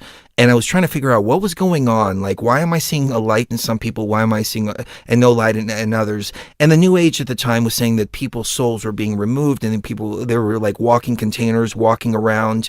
But I came up with the term NPC based on you talking about, the video game references. And then I also dubbed.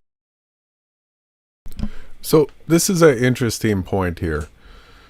The NPC, he's saying that what's his timestamp he's calling on talking about NPCs? 2016? Because we started Beyond Flat Earth in January of 2017. And then if you look at our early Beyond Flat Earth, we even have the title of one of our hangouts, Are There Any Real People on Flat Earth? And questioning whether or not there's NPCs. So we asked the question in early 2017. You had mentioned that you thought that you had heard Chris talking about it already, but I can tell everybody right now that it was early 2013 when I realized that I was in a simulation through deep spiritual work, where I understood that duality was a hoax, and through that contemplation you can end up coming to the conclusion that you are in a simulation.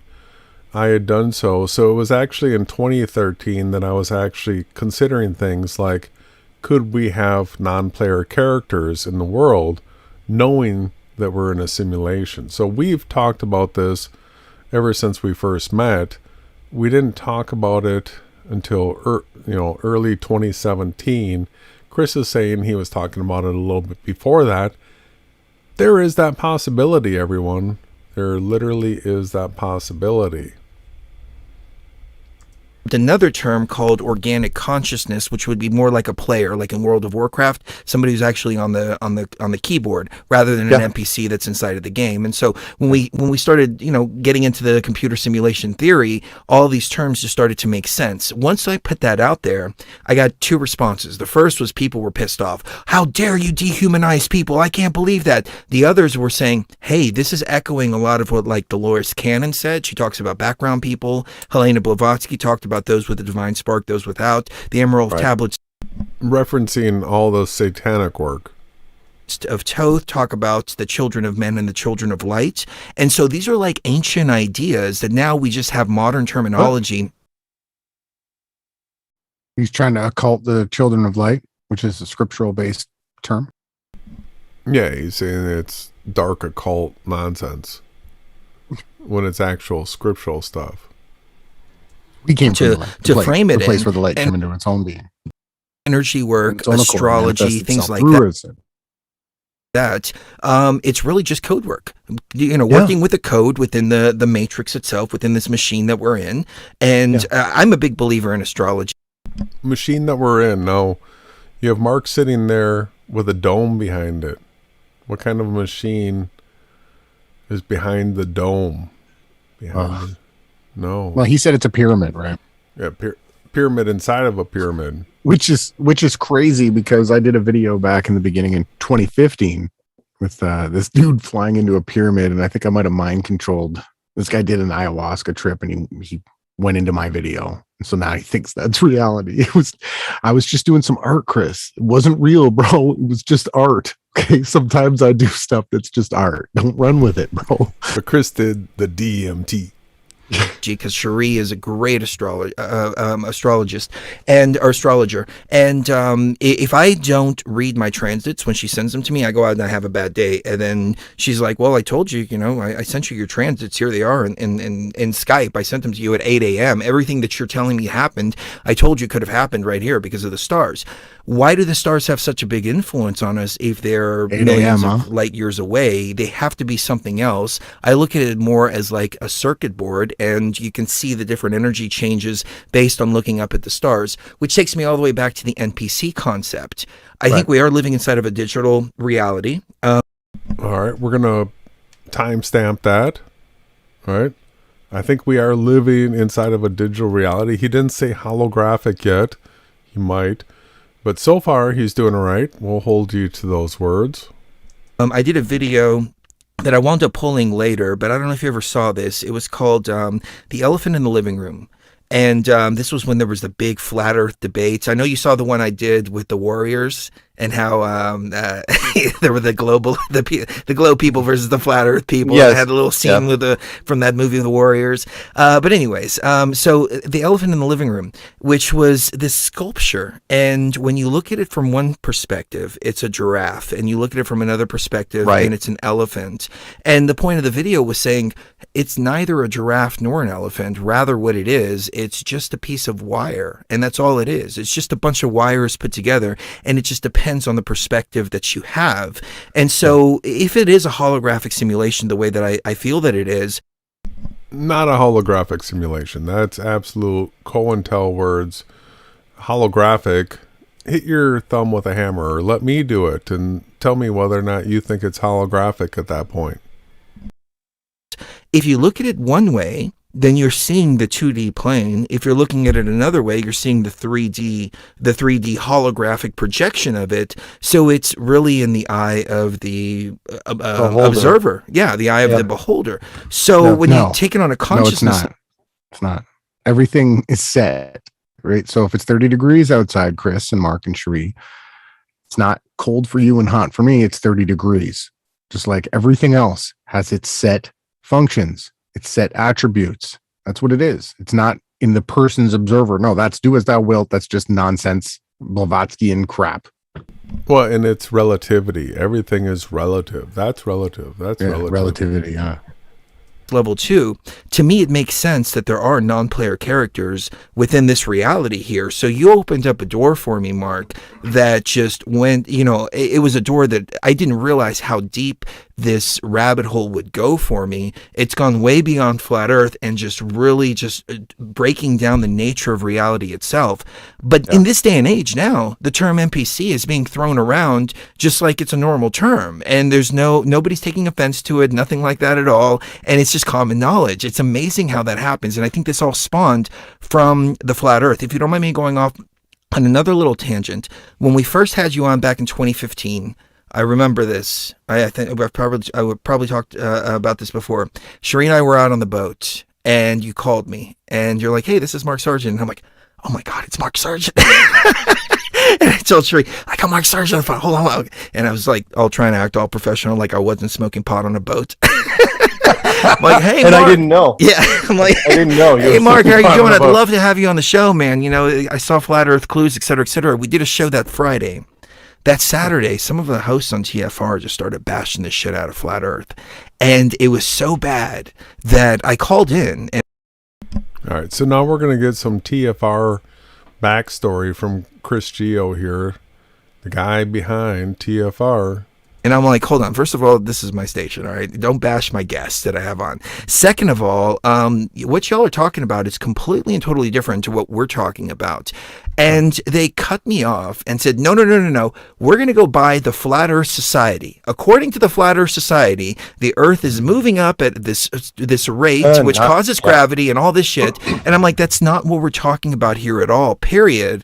And they ran with the Flat Earth Society stuff. I wound up booting a couple of them, and the other ones wound up apologizing, and now everybody's like all friends and everything. But my point is, it was so divisive, even at that point. But Flat Earth Society, I just wanted to get your take on that real quick, because to me, it's a psyop. Oh yeah, the original one, which I talked about in the clues. I still have. In fact, I think I might even Here it comes. Hang on a second. Hang on a second. Hold on. Pause it. Can we? I sent you a link in Zoom. Got it. Just before we go on to this next section where he talks about his Flat Earth Society card member, I sent you the link to the video. You could just quickly play a little bit of the intro, like a minute of it. We'll just take a quick break, and you guys can see this. Maybe, what was the date on the video? I think it was like 2015. Maybe this is what Chris saw when he tripped out on ayahuasca, right? I just want to show everybody what I was referencing. All right, we've got April 28th, 2016. 2016, okay. There it is. There's the AE map, right?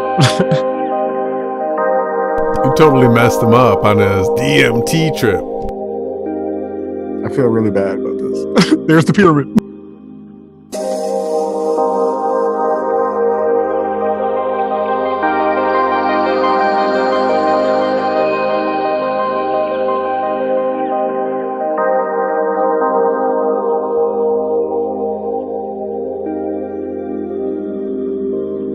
Uh-oh. Whoops. In the shadow of a doubt, I need some sun. It seems Chris, right, on time DMT? turns to me once more.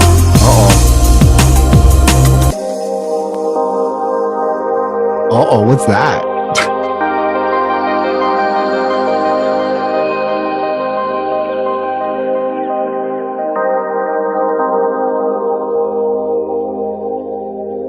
I think you fried him when he probably watched this. Got fried, brother.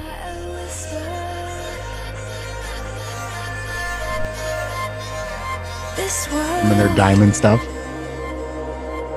will be shaken by a whisper. Look at that map.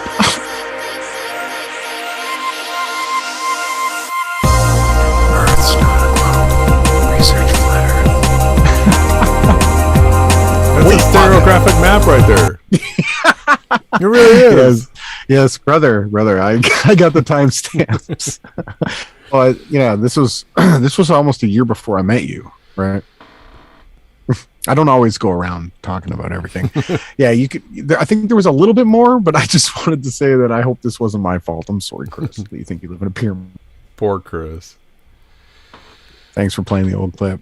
Yeah. You don't live in a pyramid, ladies and gentlemen. I still have my original card from the Flat Earth Society when I. Whoa. All right, so I know that this isn't going to look super large on everybody's screen, but all you have to do is look up the Flat Earth Society, and guess what you're going to see? You're going to see an AE map with a dome over it, which is literally the logo that he is sitting in front of. He has his membership card, Mark Sargent, to the Flat Earth Society, and he is sitting in front of his Flat Earth Society logo. So I'm going to speculate here that Mark is the head of the Flat Earth Society. I know that guys like Robbie Davidson were made out to be the Pope of the Flat Earth Society. He's got the same logo as well. I think Robbie Davidson's just a pawn of Mark Sargent. Yeah. And again, I explained to you guys that it took me a week, not even a week, to figure out, because I went to the Flat Earth Society website. It took me not long to figure out that it was just disinformation chills, trying to say that we lived on a circle pizza map and it was flying upwards. That's how we had gravity, right? It was just nonsense. So these are the modern day. They came up with the modern day fake flat earthers. And the reason why they did this was because that people were actually getting the technology now, the drones, the zoom cameras, the high altitude footage that people were starting to get with technology. Because we went quick from our crappy flip phones to having this incredible tech. And so they had to come out and they had to put out a disinformation campaign with a false AE map model. So Mark says that the Flat Earth Society is a shill disinformation network, yet he carries the card and he literally has the logo behind him right now, which I just told you guys was set up as disinformation right from jump. Yeah, so he's going to talk about the Flat Earth Society, how behind they are, how they're not modern, that they're just a shill organization. But Mark is undoubtedly the head of it. Pay attention. When I signed up for it back in summer of 2014, this one was done, 2014. And the reason why, and this was way before I did the clue, months, because I didn't know anything about Flat Earth. I literally watched some videos on it, and where do you go if there's nothing out on the internet in 2015 or 2014 on Flat Earth? Very little. Where do you go? So I went to Flat Earth Society. There was, go, right? And it was Math Powerland.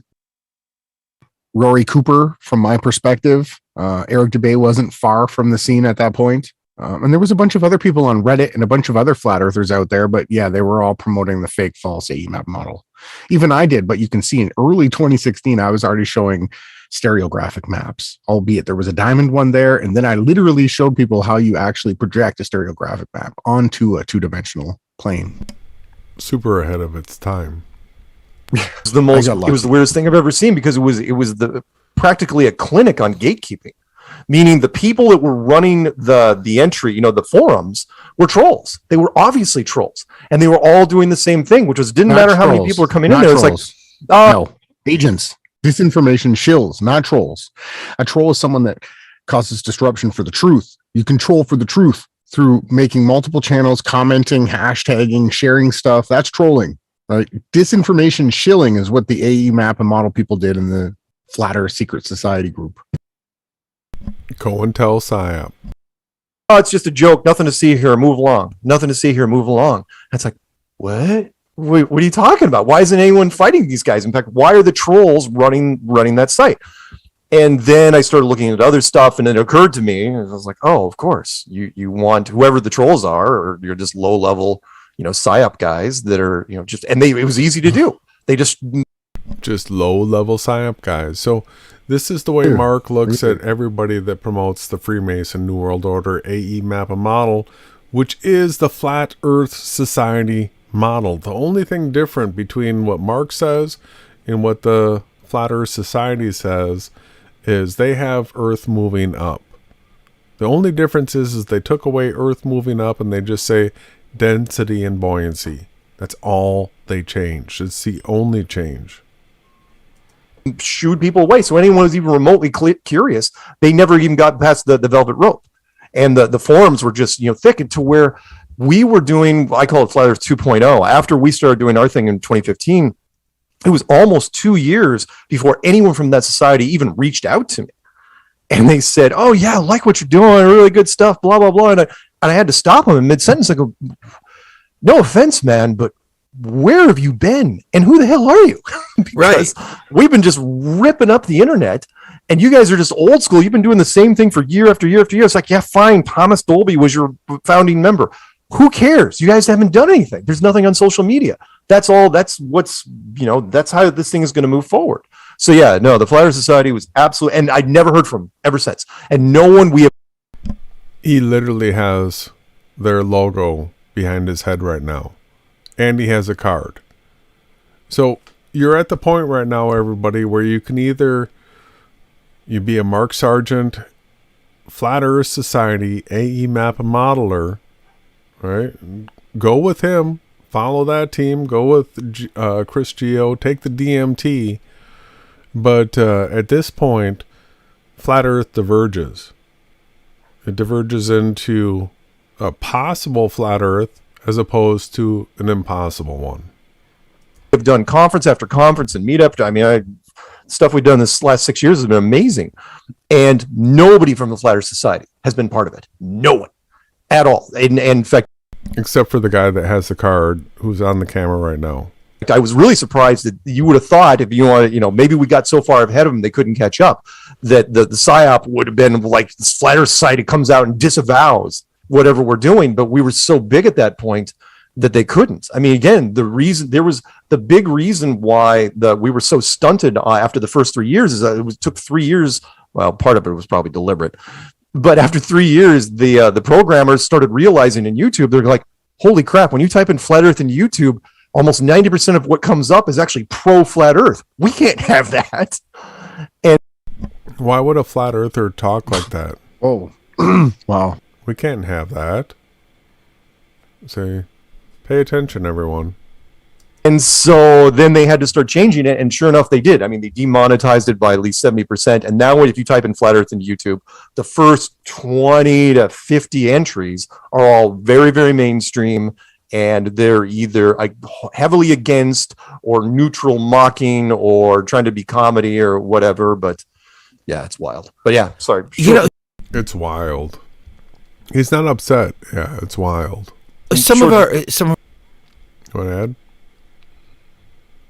biggest videos, we used to get 1 million hits, and it was just me coming down off ayahuasca talking about Flat Earth, and for like 5 minutes on a webcam with no present. So if you want to get 1 million hits, all you got to do is get high on ayahuasca and then sit there and talk about Flat Earth, because YouTube will promote the crap out of that. All right, get something wrong. Yep. Act like an ass, get all high, and sure, yeah, they'll promote that because it's going to discredit the whole topic. Presentation or anything like that at all. Psh, yeah. Viral. We do these great presentations here like we're doing here on Beyond the Veil and everything like this. 3,000-4,000 views, something like that. But those little crappy little videos, and they took it down, viral. Right? But it's the topic. People love the topic. And then Google shut it down really, really, really quick. And now you type in Flat Earth, you can't find anything. It lets you know that, and I'm not exaggerating when I say this, every major YouTube channel did at least one Flat Earth video. At least, because these are the guys that looked at the metrics on a regular basis. It's like, what's trending? And it's like, what the hell's that spike? It's like Flat Earth. And they realized not only it wasn't that they was getting hits, the comment nonsense were just this battleground, because it was a controlled agenda. All your major YouTube stars, like I don't even want to name them, they're gross. They all promote just New World Order to the max. It's the vegan diet, I don't even want to say the words, but Mark fully well knows that they all had to do it. And then he covered them all and made these big deals about all the celebrities and everybody every single person that they served up just damaged it. Right. You'd get 5-10 times the amount of comments that you normally would, in proportion, because people, it'd just be these Donnybrooks. People just start, how the comment section was real. Just laying into each other. They wouldn't stop.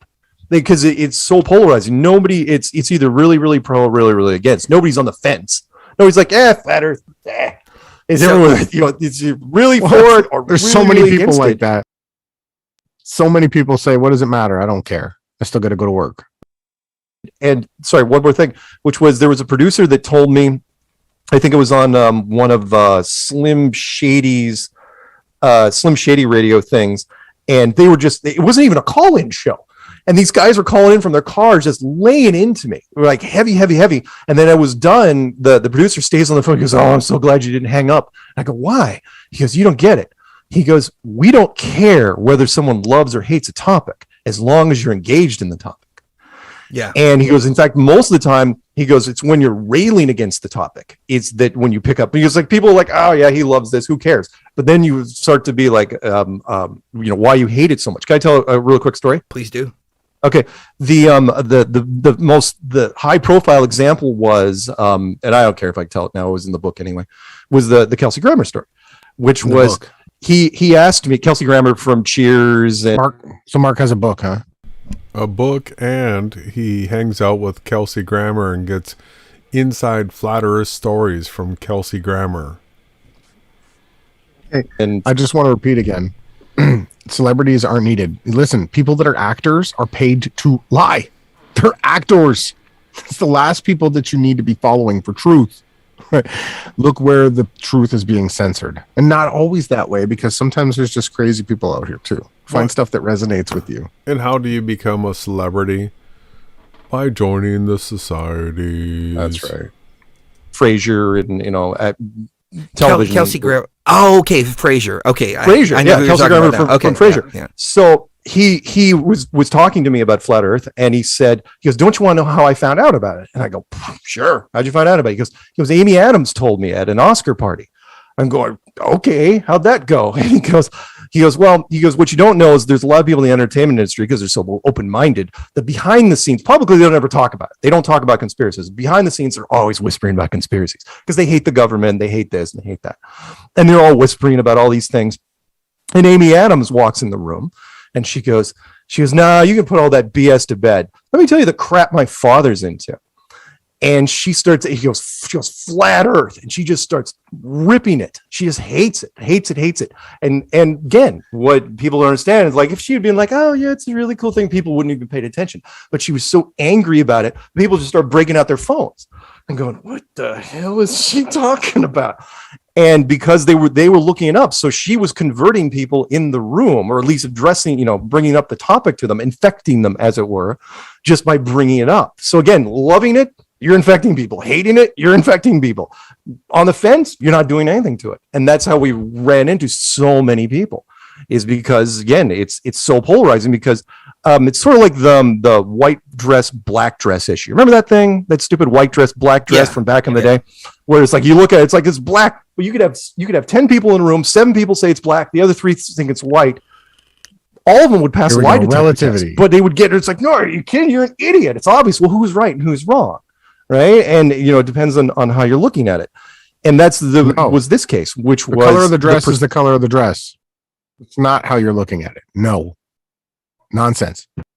Perspective, as you mentioned, has changed for so many people, because again, the big thing with the whole flat Earth concept, or enclosed world, or what you would call it, matrix theory, digital simulation theory. Matrix theory, digital simulation theory. So this whole thing began by them saying they believe that we're in a simulation. Now they're going to start bashing it like it's some sort of psyop. Is that we have a ridiculous retention rate, meaning 99% of the people, I'm not joking, 99% of the people that get in, it's probably even higher, that get into the flat Earth, they don't come back. It's very, very similar to the Matrix, red pill, blue pill. Once you take it, because you were the one that tore it down in the first place, you were the one that broke down the whole concept of a perspective, how can you go back to it? So that's a huge point. If you actually get into flat Earth and do the work and break down the construct of a globe Earth and realize that it's nothing but fantasy, how can you go back? So that's what we saw, is they had this big group of people that they brought into the fake flat Earth. Right. And then Benedict Arnold. And then they were going to destroy the fake flat Earth by being able to reveal that it was just a big joke There's a TV show, The Joke's on You, the Yeah. biggest. So we covered all of that. And the thing is people got in, they realized the Earth is flat, but then we were there showing everybody that not only is it flat, it's not the Freemason New World Order AE map and model, and that we're in a simulation.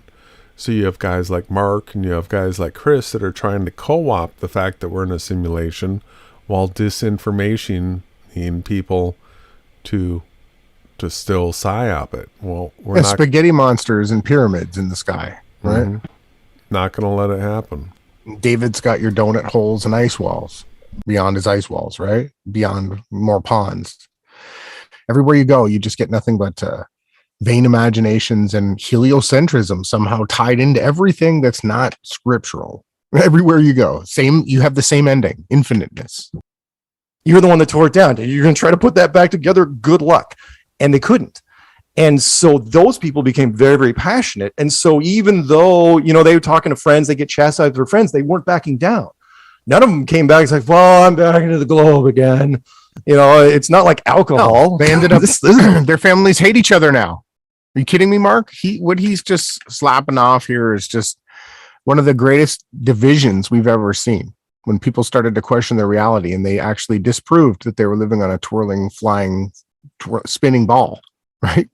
And then their family members all treated them like they were crazy and that they felt like they were smarter than them. Well, they actually were, because they were doing the research into reality, right? So Mark's just mocking it. Look at the smile on his face. Permanent. So, well, anyway, that's true. George Norrie, Clyde Lewis, many others, as soon as you came out, boom, they all had you on the show multiple times. And some of them were kind of, they weren't the most respectful, but they entertained the topic to the point of getting it out there. And what amazes me is how so many people were vibing with it. Because I think we know deep down inside, it may not necessarily be the azimuthal equidistant map, which is a term I learned from you, by the way. Wow. May not be that. Ding, ding. Ding, ding, ding. It may not be that. So the problem with the AE map is that it has one polar point, that it's a circle. So we're going to get a map that Chris Geo put out. Mark's going to give him credit for it. And it's got the same stupid problem, you idiot. It may not necessarily be that, but it's definitely not what they've been telling us it is, and everybody can feel this. Yeah, you're absolutely right. In fact, I love the map that you guys put out, which was the 1,000-year-old Asian map, where it had Thank you for the props on that, because somebody stupid one. Why does he get the props? It was Chris Geo that released the Mark stupid said you dodo put it out, bird extra land. Chris Geo throws his arms out. Thank you. Yes. So he's the one that he's the one that released this. Wow. Sent me a video and they're like, check this out, look what this guy found, and I'm like, I put that goddamn video out first. Yeah, that was you. I know. I'll absolutely give you Thank props. you for the props on that. I saw that map and it immediately resonated with me because the barrier was still there. So it was the AE map ish, and then it was surrounded by some sort of very, very thick barrier, and then the continents were obviously way out of range outside of it. It was like, you're not going to get crossed. Chris is bringing it up. Whoever's ever inside there, they're not getting out. He's working. Now the people in the out, might be getting in, but I love that map. I thought it was fantastic. So yeah, and by the way, the producers, there it is. The dodo bird. That's what it is. Look, it really is. There's no way to explain the celestial observations in the sky with a map like this. It's the same problem. This is your David Weiss beyond the outer ice wall, more land beyond the dome and the donut. Same thing. So here's the simple way you can look at a map, and within, I would say, a third of a second, you should be able to debunk it. If it has a circle, it's impossible. We've already shown that, because with these circles, the sun, moon, and stars, well, the sun on the equinox rises 90 east, sets 270 west everywhere. After a straight path. A straight path. Not a circle. After the fall equinox, everywhere south of... Sun goes the other way. It goes Circles the other off way. the map. Circles off the map, ladies and gentlemen. Off It the map. rises off the map and then sets off the map, and it's impossible. And we've gone over this. We've Earth got has two hundreds. polar rotations. It has to have a In the sky. stereographic map. In the sky. Has to. Oops. Oh, come on. Yeah, we don't want to play that. No. All right, I'm gonna grab a drink in just a second. I'm gonna let this play. I'll be back in 30 seconds. It's great. I love the concept because it has the inner rings, the Capricorn and Cancer, but the outer rings is fascinating because whatever that barrier is out there is got to be several thousand miles thick, 5,000, 8,000 miles thick, maybe. And then outside, the continents seem very organic, and they all seem around the same size, roughly, as the other continents, give or take. And they're all independent islands of each other. None of them are landlocked to each other. Also great, because in a civilization, like, you wouldn't be able to see the continents from each other. You'd have to have a certain level of technology to even the huge reach problem with he brought up the tropics. It's got the tropics, right? Unfortunately, the equator on the sphere Earth is smaller. The equator is bigger than the Tropic of Capricorn. This map model would demand the Tropic of Capricorn to be way bigger than the equator, right? Way bigger. And we can check with the amount of daylight that they get. They're actually getting 12 to 14 hours of daylight Up in to the south now. 17 in like South America. So you got to understand the sun would be having to go super slow. And if you have a larger circle, this, I think an advanced 10-year-old, maybe an advanced 8-year-old could figure this out.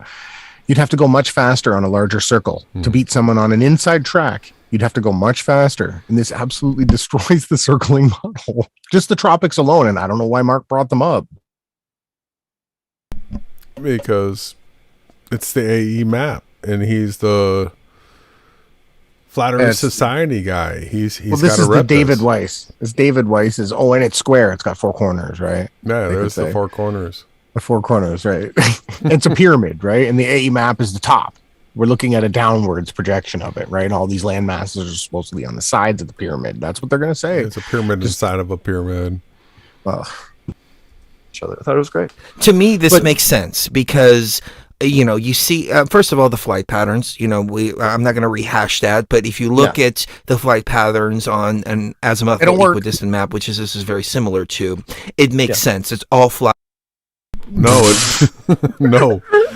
So the funny thing about azimuthal equidistant is that nothing's equidistant on it. Everything north of the equator is shrunk to infinity the farther north you go, and everything south of it is stretched to infinity the farther you go. So there's nothing equidistant on it, and you could not use it for navigation.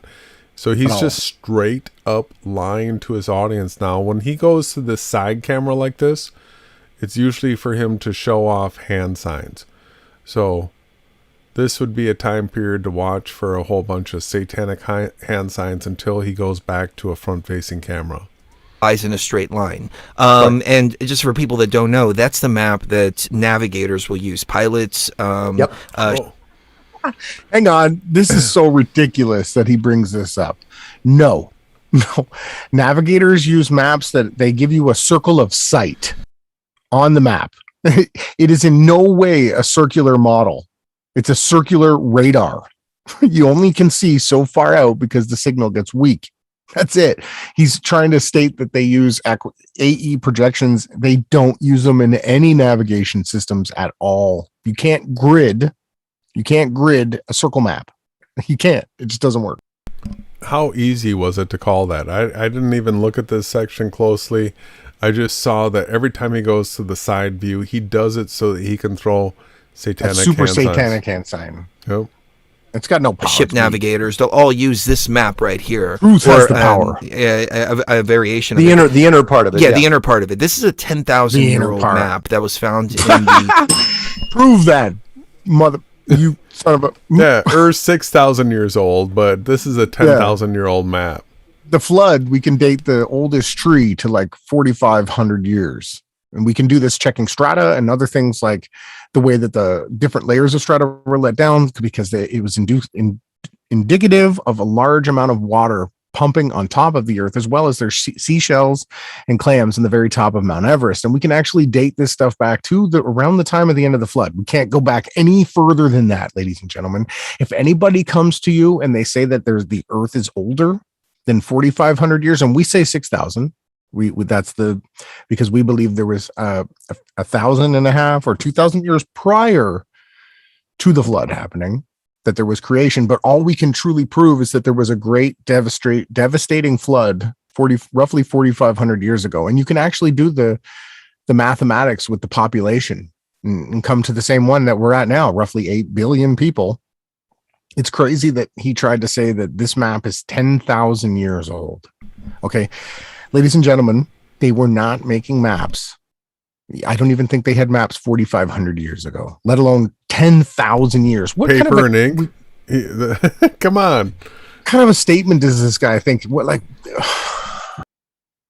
It's retarded. It's absolutely retarded. It's painful, bro. And they're not the mouth-breathing troglodytes? No, they are. Library of Congress, when we were digging around for flat earth stuff. To me, it makes more sense that if we have greys, if we have reptilians, if we have all these different species, they come from here, from all these greys, reptilians. Now all of a sudden he's bringing in aliens. These other places that are right outside of our known landmass, rather than coming from millions and millions of light years away. I'm still on the fence as far as aliens go, but if there are other species, it makes sense that they're on the other side of the ice wall rather than millions of light years away. Oh yeah, yeah. Yeah, so it's no. Now all of a sudden we have ice walls, but they started this whole thing by saying that we're in a simulation. True. Right? Now there's ice walls and outer ponds and outer people beyond the ice walls. Right now we're into your infinite Big Bang cosmology, just flat earthed. Right. That's all you're going to get.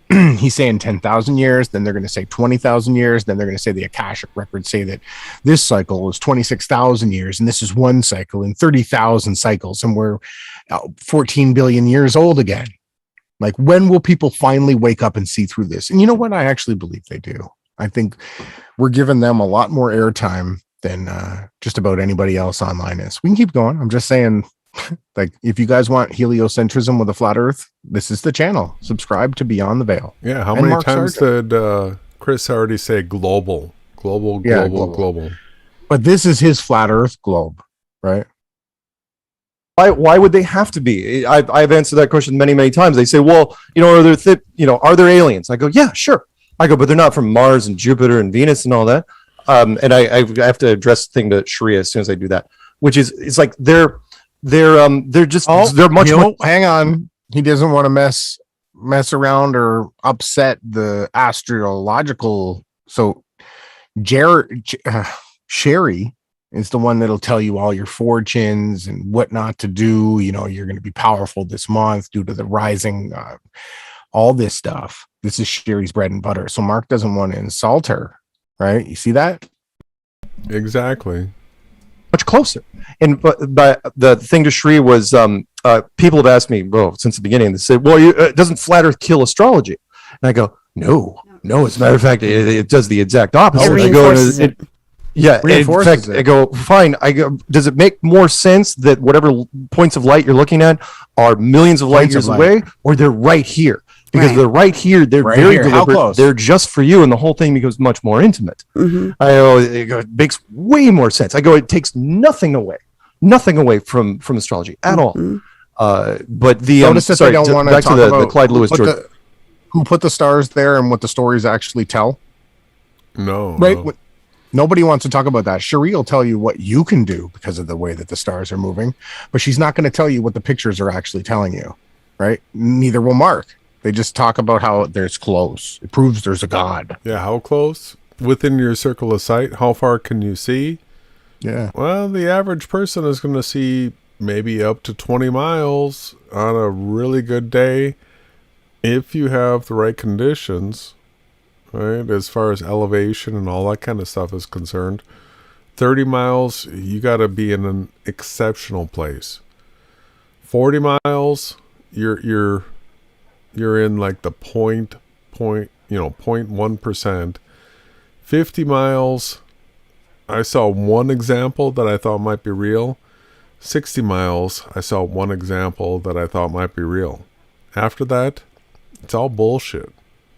So it's very, very close. They rotate around the observer based on your elevation and the heights of the other things in your scene. Norrie thing.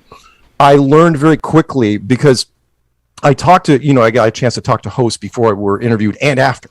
And once you started, the conversation started feeling the same, which was, I'm really nervous about doing the show because of the topic.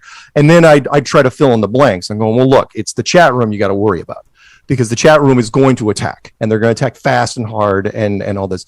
But as long as you know up front what's going to happen, you're going to be fine. And for me, it was, I didn't care. It's not that I didn't care about the hosts. I just understand. It's like, look, they will never change their mind on air, or publicly, or most of the time even privately. I go, it's the audience I cared about. So as long as they kept talking, and George was wonderful in that he had this moment that was just surreal for me. And I don't know if you listened to it, where you could tell he was reading the chat board, and he said out loud, he goes, I know there's people saying here, it's like, George, why don't you destroy him? Right? Why don't you, and kick him off the air? And he goes, if he goes, look, if I do that, how is Mark going to be able to say what he needs to say? Right. And it's like, what? George is a say what he needs to say. So he has George Norrie supporting him. This goes right back to what we were talking about the other day with John B. Wells. So these big networks, we have Chris Geo. He's going to be throwing up some satanic hand sign as I hit pause here. And he's running a network. So is John B. Wells. So is George Norrie. These are all big networks of Freemasons that are supporting other Freemasons or other secret societies as well, not just Freemasons. But John B. Wells was told, you have to let this guy bring out the fake flat earth.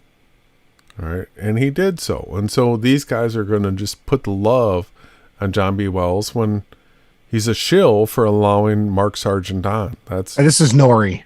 Coast to coast. Coast to coast. Which, again, the first to go on was the Morgau, because David Weiss chickened out. He cucked out, and he sent in Morgau, who was stoned off his ass, and did a horrible job. And they mocked him. They mocked the flat earth. And they mocked Mark. And they had the information to chill against his disinformation. They just brought up the sky. George Norrie just said, here you go, Mark. You think you're so smart. You think the earth is flat. I'll debunk you. And he said it, I'll debunk you in 30 seconds. I have the video on my channel. And he just said, look at the sky. In the southern hemisphere, we have what's called sigma octans. And all the stars in the southern hemisphere circle around another polar point. And then, Mark, what did you do? Nothing. Because you served that up for him. Gross. A good guy. Yeah, I remember the first time like we met him. He walks in, and I've never met him before. I only heard his voice. He's about 5 foot tall, and he's got this huge voice. Oh. And he walks in, and he's wearing the same. 5 foot tall. What is the deal with these tiny guys? Tiny guys. I mean, how tall is Mark? Is he 5 foot? Is Chris 5 foot? Because we know that Pat Steer is around that height. We got what's the guy? The really, really, really, really short guy that does Mandela. Brian Stavely. And then there's Jake. Joe Rogan. Joe Rogan. Then there's Jake the asshole. Then there's IPS. Is there it's true. Is there a height limit on fake flat earthers where beyond 5 foot you're not allowed to ride? I think Jaren's taller. He might be like my height, like 6'2", maybe, or maybe 6 foot. I don't know. It looks like it's for people under 5 foot. This is the kiddie ride section. Same jacket that I'm wearing. Everybody was a business meeting. Everybody's wearing suits and ties, and they're looking at me like, "Why are you wearing that leather jacket?" And I'm like, "Cause this is just the way I dress." George walks in dressed the same way. Nice. The guy I was with looked at me. He's like, "Okay, I get it now. The talent dresses like that." But anyways, he walks in. He's got this huge voice. That's The what talent. he refers to as the talent. Chris, how are you doing? Where's Cherie? Hey, oh, Cherie, very Oh, nice to meet you. total class And act. Totally my classy. instinct was, George, thanks for having me on today. Yeah, obviously I didn't say that, but no, he's fantastic. He's one of the coolest guys in the world. Yeah. And his radio personality, he's just laid back. He doesn't give an opinion, which, I mean, Raging you can go ball one of Arthur. two ways in radio. You can either be the opinionated guy, and that's it, like the Alex Jones, or you can take the neutral Remember that Chris Consider. Geo is an Alex Jones spinoff. Yes. All right, so you can either be the opinionated guy, or you can take the whatever The fence sitter. fence sitter. approach John like LeBron George did. But at the end of the day, we were on with Clyde a couple of times. The first time we went on, we went to Egypt. I don't know if you know some of the work we did in Egypt. We did an ayahuasca ceremony in the Great Pyramid. And Really? yeah, this was in 2018. And How does he not know? We did it in the It was all over their network, which Yeah. Mark is a featured speaker on. He has a podcast, like twice a week there? I don't even know. How did he not know? They shut the whole thing down. They let all their people know they were going there, and they live streamed it all on Facebook. Come on, Mark. Oh, really? We I didn't covered know. it, but Mark didn't know. Oh, Yeah, Mark didn't know. No. the Temple of Hatshepsut, the Temple of Isis. They gave us the Temple of Isis overnight. They actually had a boat waiting for us, and they took us there Boat, at Did he have to midnight. put the coins And it was a or whatever? private boat. And we walked in, and I thought they were going to turn the lights on.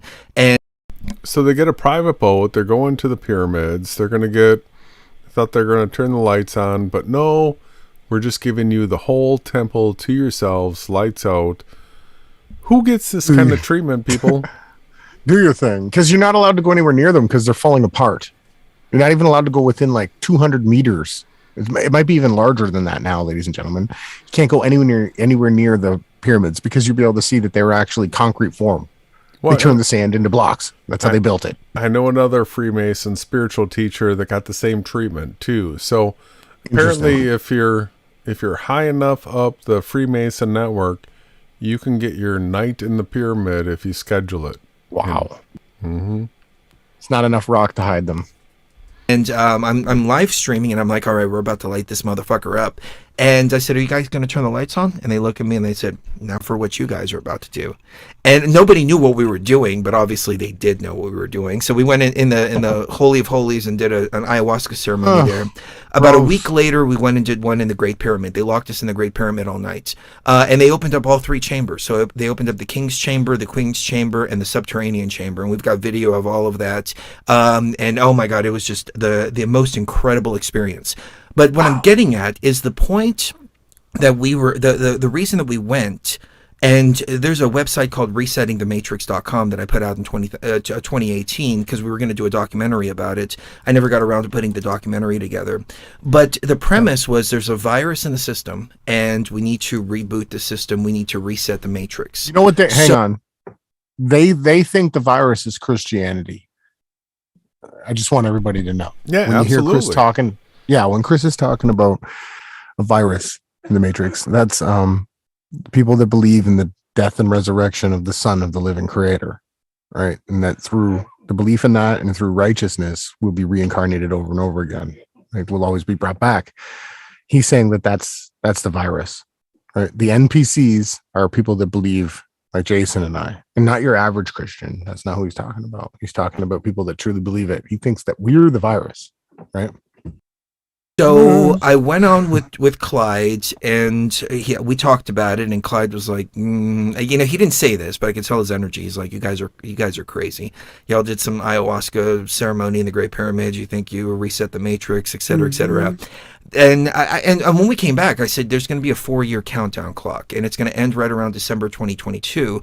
And I said, in 2020, things are going to get really rough energetically because December 2021. Just 1 year off. Because this program that we initiated in the Great Pyramid, it's like an antivirus program, and we're going to see things, really start to shake up. I thought that it was going to be energetically. I had no idea that it was going to manifest in a global lockdown, and we're literally going to have Another global lockdown. Well, no, it was May. It was April, May 2020 when the Cerveza thing started, and we started hearing about it in December. So if 2020, true. And now we're headed into 2022. Within the system that's being quarantined. I even use the word quarantine. I said we're going to go into a quarantine process here where the virus is being quarantined, and then 2 years later, boom, this whole. Now all of a sudden he's a prophet, right?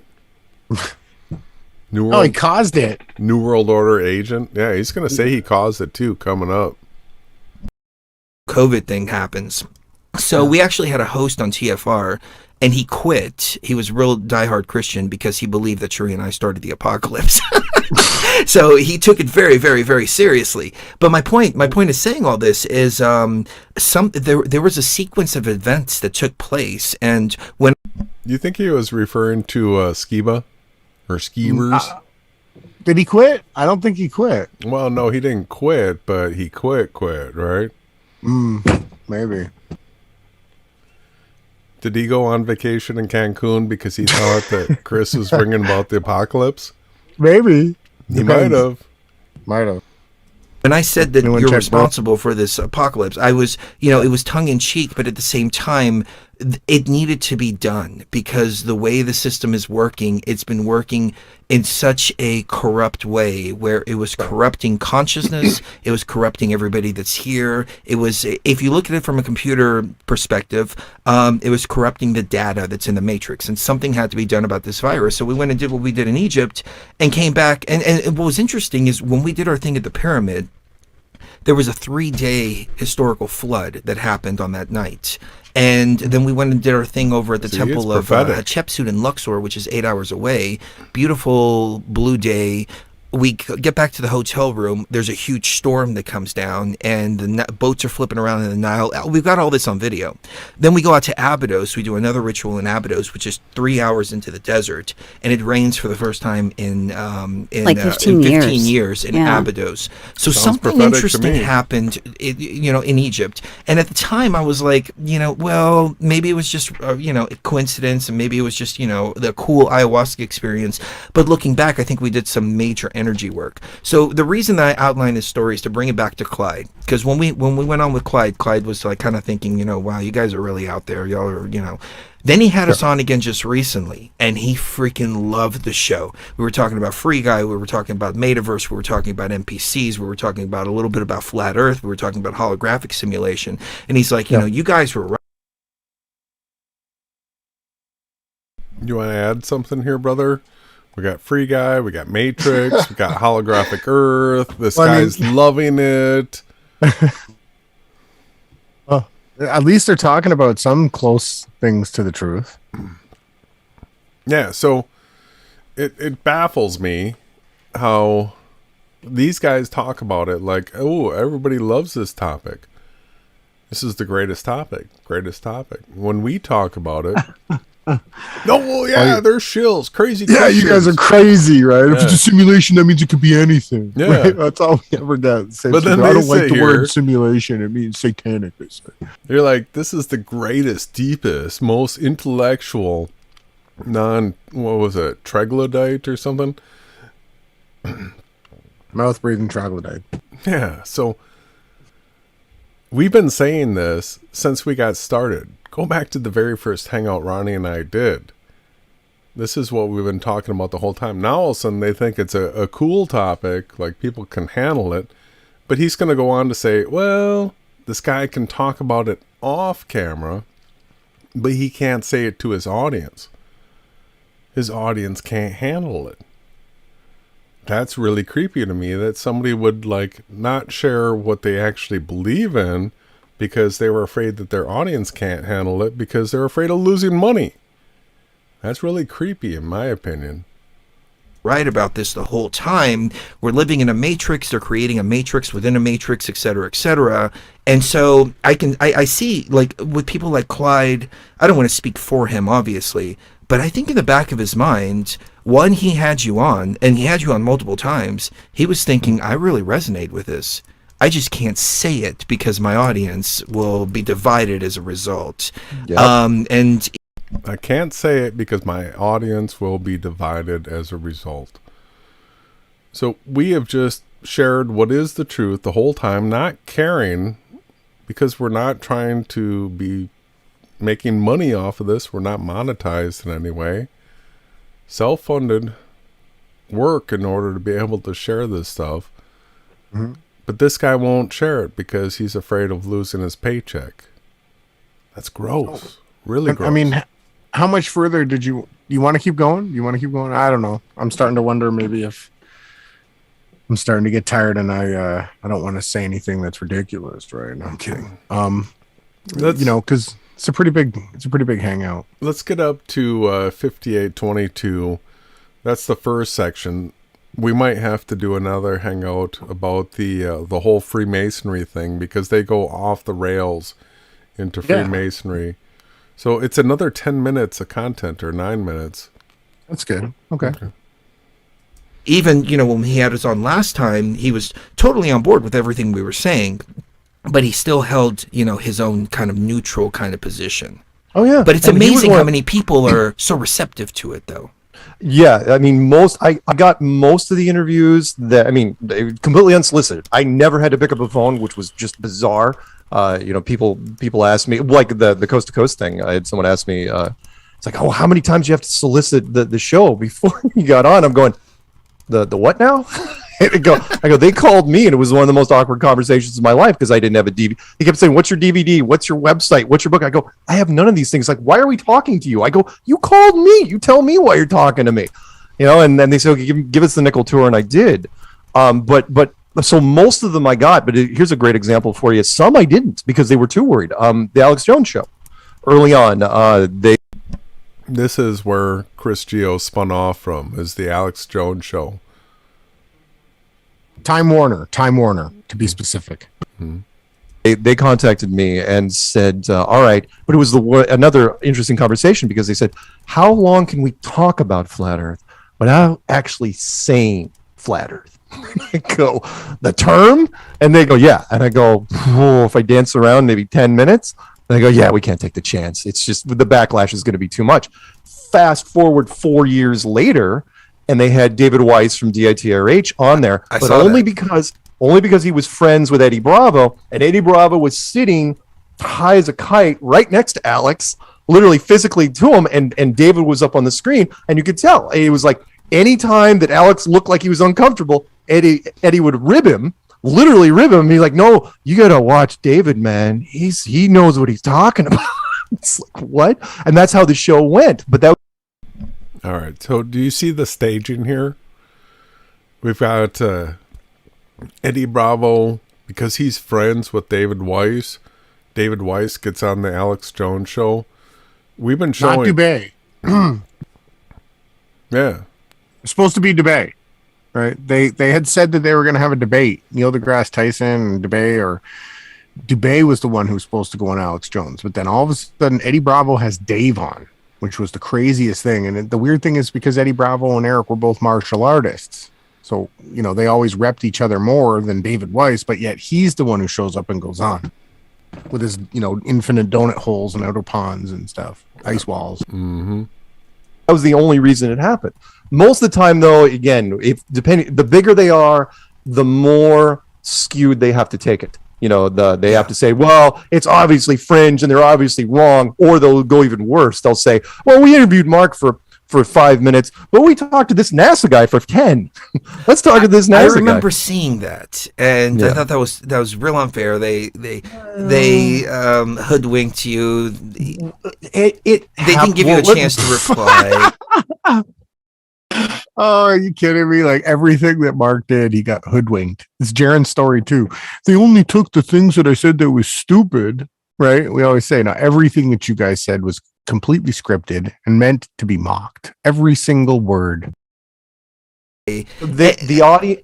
Let me give you one more. The audience means everything to everybody now. It's like CBS, old school. CBS, old school. So they did CBS Sunday Morning with Jane Pauley, and we were the showcase. There's another show, Mark. And I couldn't do that one, even though they were right there with me, because National Geographic had dibs, and it's like, okay, fine, you guys have dibs. So they picked Patricia Steer, and they interviewed. She killed it. She just crushed the interview. They could not get her to slip up whatsoever.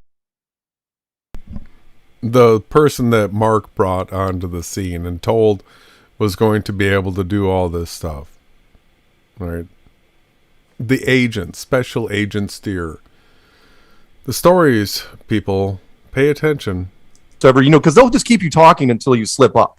They'll be like, it's like flat Earth, and all of a sudden they wait for you to be like, okay, we're not rolling right now. It's like, I think making the excuse that they roll the cameras until you're not thinking that they're rolling the cameras, which is the most retarded thing I've ever heard.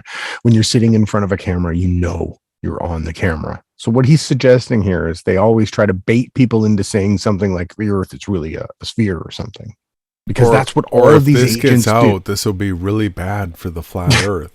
I just don't understand how anybody in their right minds that's seeking truth could hear this guy talk like this and not understand that he himself is trying to make a backstory for all of his disinformation. I don't even understand how he's even out on the air still. It's shocking. It really is. Donald Trump is a reincarnation of John the Baptist, and that's what they'll use, right? They'll use like something like that. Are you kidding me? Yeah, that's what they'll use. Calling Trump Elijah, huh? Good luck with that one. That's where he took it. So it's funny because they asked Trump if he's ever repented, and he said no. You fucking idiots! You know what John the Baptist's story was? To repent. Sorry. And what happened was so it went on YouTube, and I made a video about this where they went to 1 million hits almost immediately, right? On YouTube was like the number one thing, and somebody, who knows, maybe a couple women from the Church Muffin Club of Branson, Missouri, wrote him up and said, it's like, I don't like what you're portraying. I says, why is this flat Earth on there? And they pulled it. It was gone. It was ripped from YouTube. It was ripped from their online archives. It was gone. So social media, as you know, well, hell, you not to go off topic, but as you know, social media has instant results now. You can find everything. The Chris Cuomo thing that happened today, and it's like didn't matter. It's like you're gone. Another thing you get with all of these shills is they constantly call out all of the mainstream narratives, like Alex from the Baby Truther show. You go to his channel and he's covering the Kardashians and all this Kanye West. Anytime you see someone like this Donut channel, the guy that worked for AMTV, he's the tiny hat guy. Anytime you see any Illuminati words or the coverage of any Hollywood stars or any donuts and anything like this kind of stuff, you need to run away from those people. They are just going to absolutely psyop you and lie to you every way possible so that they can get your money. Number one guy on CNN, you're gone because you are tied to this other guy and you defended him. So we don't have to wait for a week. We'll probably quit. So an interesting topic that I just want to put a bug in your ear about, and I think you would do a great show about it. I don't know if you've heard of this, the dead internet theory. This is stupid. Okay, so well, it goes to the depths of bot accounts. Like the amount of bot accounts there are. So I'll help Chris out here just a little bit that the dead internet theory is that what we're seeing right now is a whole bunch of bot accounts, that a whole bunch of it's not real. So never was. Yeah, it's taken it a step beyond NPC that the comments that you see in a whole bunch of chats, the views that you see, the thumbs up, all that kind of stuff is just manipulated by computers, and that the average sheeple just sits there and watches, and they look at all this kind of stuff and they come to conclusions, but none of it's really real. Yeah, well, so we were actually way ahead of everybody on this one. We were suggesting, because I knew you could buy, which we didn't do. You can buy comment threads and you can pre-program things like this. We've never done that. You can create 100 accounts and do your own bot work. You don't have to be so lazy and give your money. But what they did, I think it was 3 or 4 or maybe even 5 years ago, I read a study where they had a bot act as a substitute teacher for a university course. And at the end of it, none of the students knew that they were communicating with a bot. So they've had this technology for a very long time. And I'm going to say that most of the YouTube numbers, Facebook numbers, these are all things that have been created with bots because it was a race to get to the billion. Now YouTube's into the trillions. So they created the channels, they create the narratives in the comment sections, And you can tell because they don't send any bots to our channels at all. We got, when they really pushed the bots, we got shut right down. Well, it'll be funny once there's YouTube channels that finally get up to like more than 8 billion people. Right? Yeah. It'll be funny. Like once it's like 20 billion, 30 billion, a trillion. Premise of it is that you remember back in the early 2000s and the late 90s, it was BBSs, and then it turned into Usenet and Telnet, and then it turned into AOL. Yeah, that's where we all got our start. I was an AOL forum consultant. Yeah. Oh, were you really? Yeah. Nice. Okay, so got paid in hours. The internet used to be about free thought. The internet used to be hundreds of thousands of websites of people putting out their opinions. And now what's happened is people realistically go to maybe 10 to 15 websites. YouTube, Google, Amazon, Instagram, Facebook, and they stay on those videos. They stay on those sites, and those sites are purposely meant to keep your attention. And so you go on Twitter, and so you, being Mark Sargent, maybe put in Twitter's a room, because Twitter's made of a bunch of rooms of people who are. Twitter's the highest amount of bots than any of the social media sites, ladies and gentlemen. And it's just pure narrative they just pump out. High flat earth. And the reason for that is to invoke an emotional response from you and keep you engaged on Twitter for longer. And so it's not necessarily that they're giving you content that you like, it's content that's going to keep you engaged. Your attention is what they're really after. And then taking it a step further, back in 2013, they realized that about 40% of the traffic is bots. And we had the hypothesis that back around 2010, 2012, there was all these weird videos that were coming out, and they were just amalgamations of different videos with text-to-speech voices on them. And they were coming out just like that. And I think the Occupy Wall Street movement was one of those, where it was an AI. He didn't say it, but what he's referring to is anonymous. That created a bunch of videos that then actually created an actual movement because people picked up on those videos. So a lot of the content out there is produced by AI, and I would take it even a step further and say a lot of the chat room, not the chat room here at BTV, but not that one, not ours. But a lot of chat rooms, a lot of comments, things like that are all AI bots. So you're arguing with bots online. You can give them all the data, you can give them everything, but they're not going to deviate away from their program. And the dead internet theory is that basically the internet is dead. It's mostly bots. We've been kept in these small little bubbles, and it's very rare to interact with actual people nowadays. I mean, on the grand scope of things. I mean, you have, supposedly tens of millions of people on the internet, but you run into a couple of hundred maybe, and that's about it. So that's an interesting point. So after going through smashing the fake flat earth again, we had a 7.77 part series covering that. The views typically came in a little bit over 1,000, right? Some would get up to maybe like 2,000.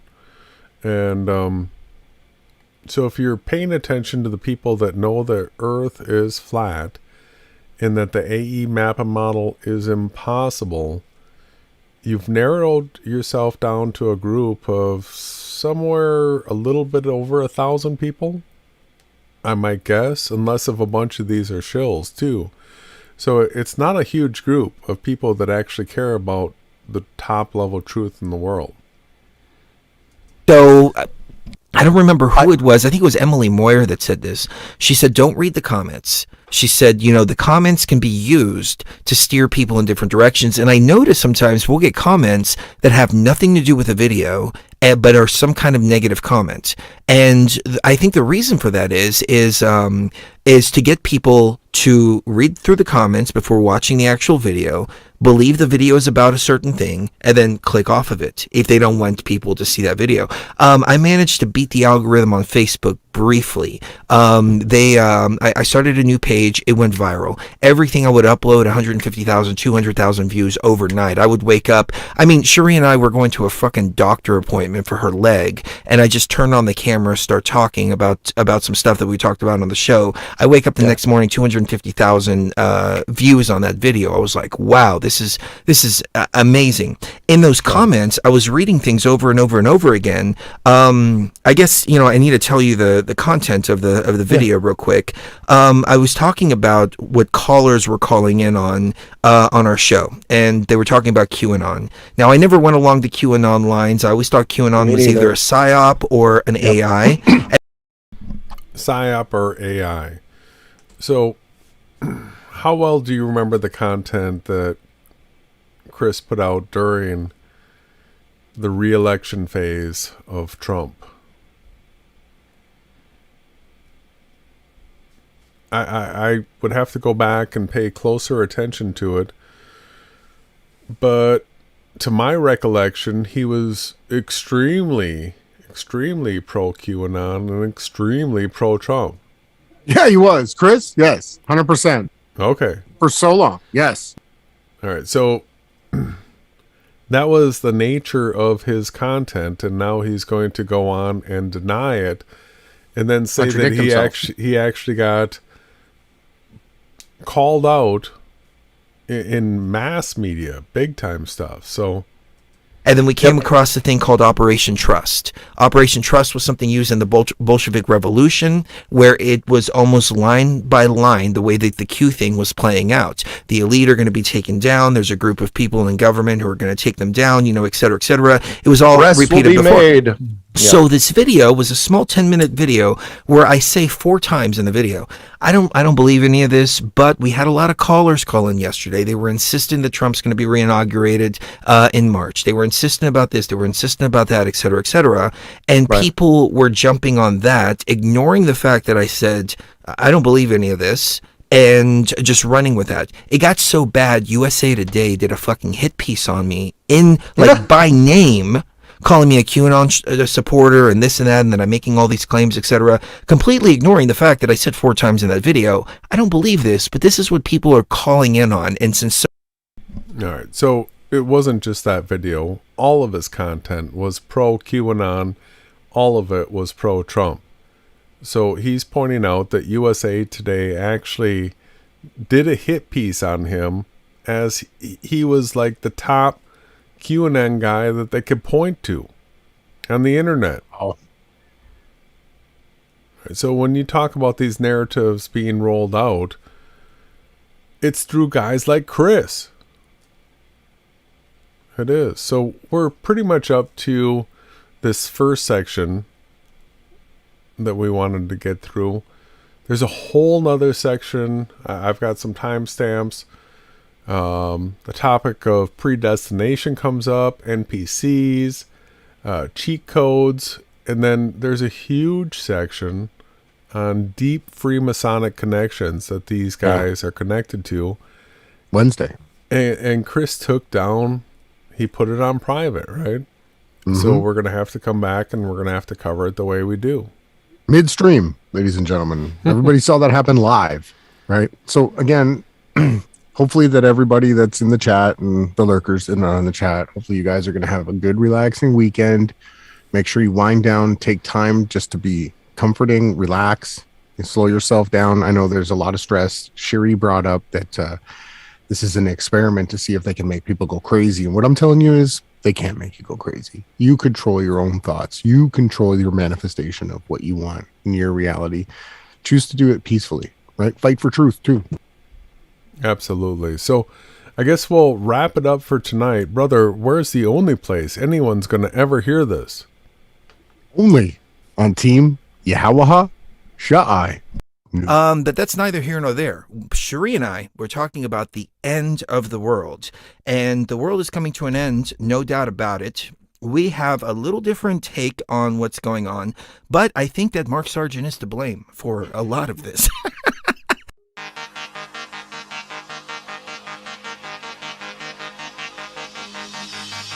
That's great, it starts with an earthquake, birds and snakes, an aeroplane, and Lenny Bruce is not afraid. Eye of the hurricane, listen to yourself, your world serves its own needs, dummies of your own needs, feeding off an us speak, grunt, no strength, the ladders start to clatter with fear, fight down height, wiring, wire represents 7 games and a government for hire and a combat site. Leftovers are coming in a hurry with the furies breathing down your neck. Team by team reporters baffle Trump, tethered crowd, look at that low plane, flying in, uh-oh, overflow, population coming, food but it'll do, save yourself, serve yourself, world serves its own needs, listen to your heart bleed, dummy with the rapture and the revered and the right, you patriotic, slam, bite, bright, like feeling, pretty sight. It's the end of the world as we know it. It's the end of the world as we know it. It's the end of the world as we know it. I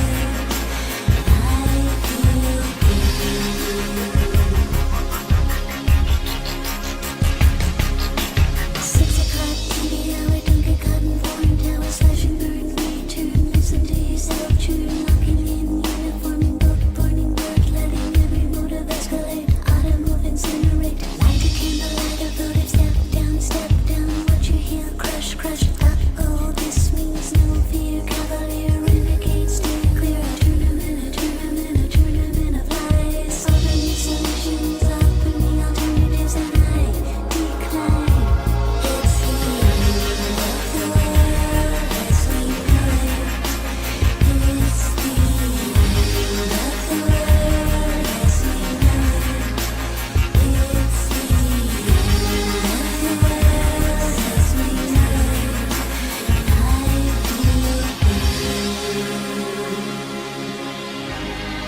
the end of the world as we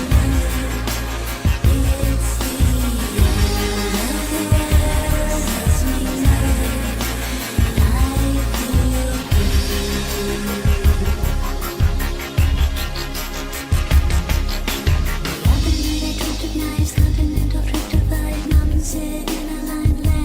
Bernstein, Leonid Brezhnev, Lenny Bruce and Laufenberg's birthday party, cheesecake, jelly bean, boom. You're symbiotic, patriotic, slam book, neck, right? It's the end of the world as we know it. It's the end of the world as we know it. It's the end of the world as we know it.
Radio. They believe they're communicating with entities they call clockwork elves. I'm not going to get into what they're interfacing with.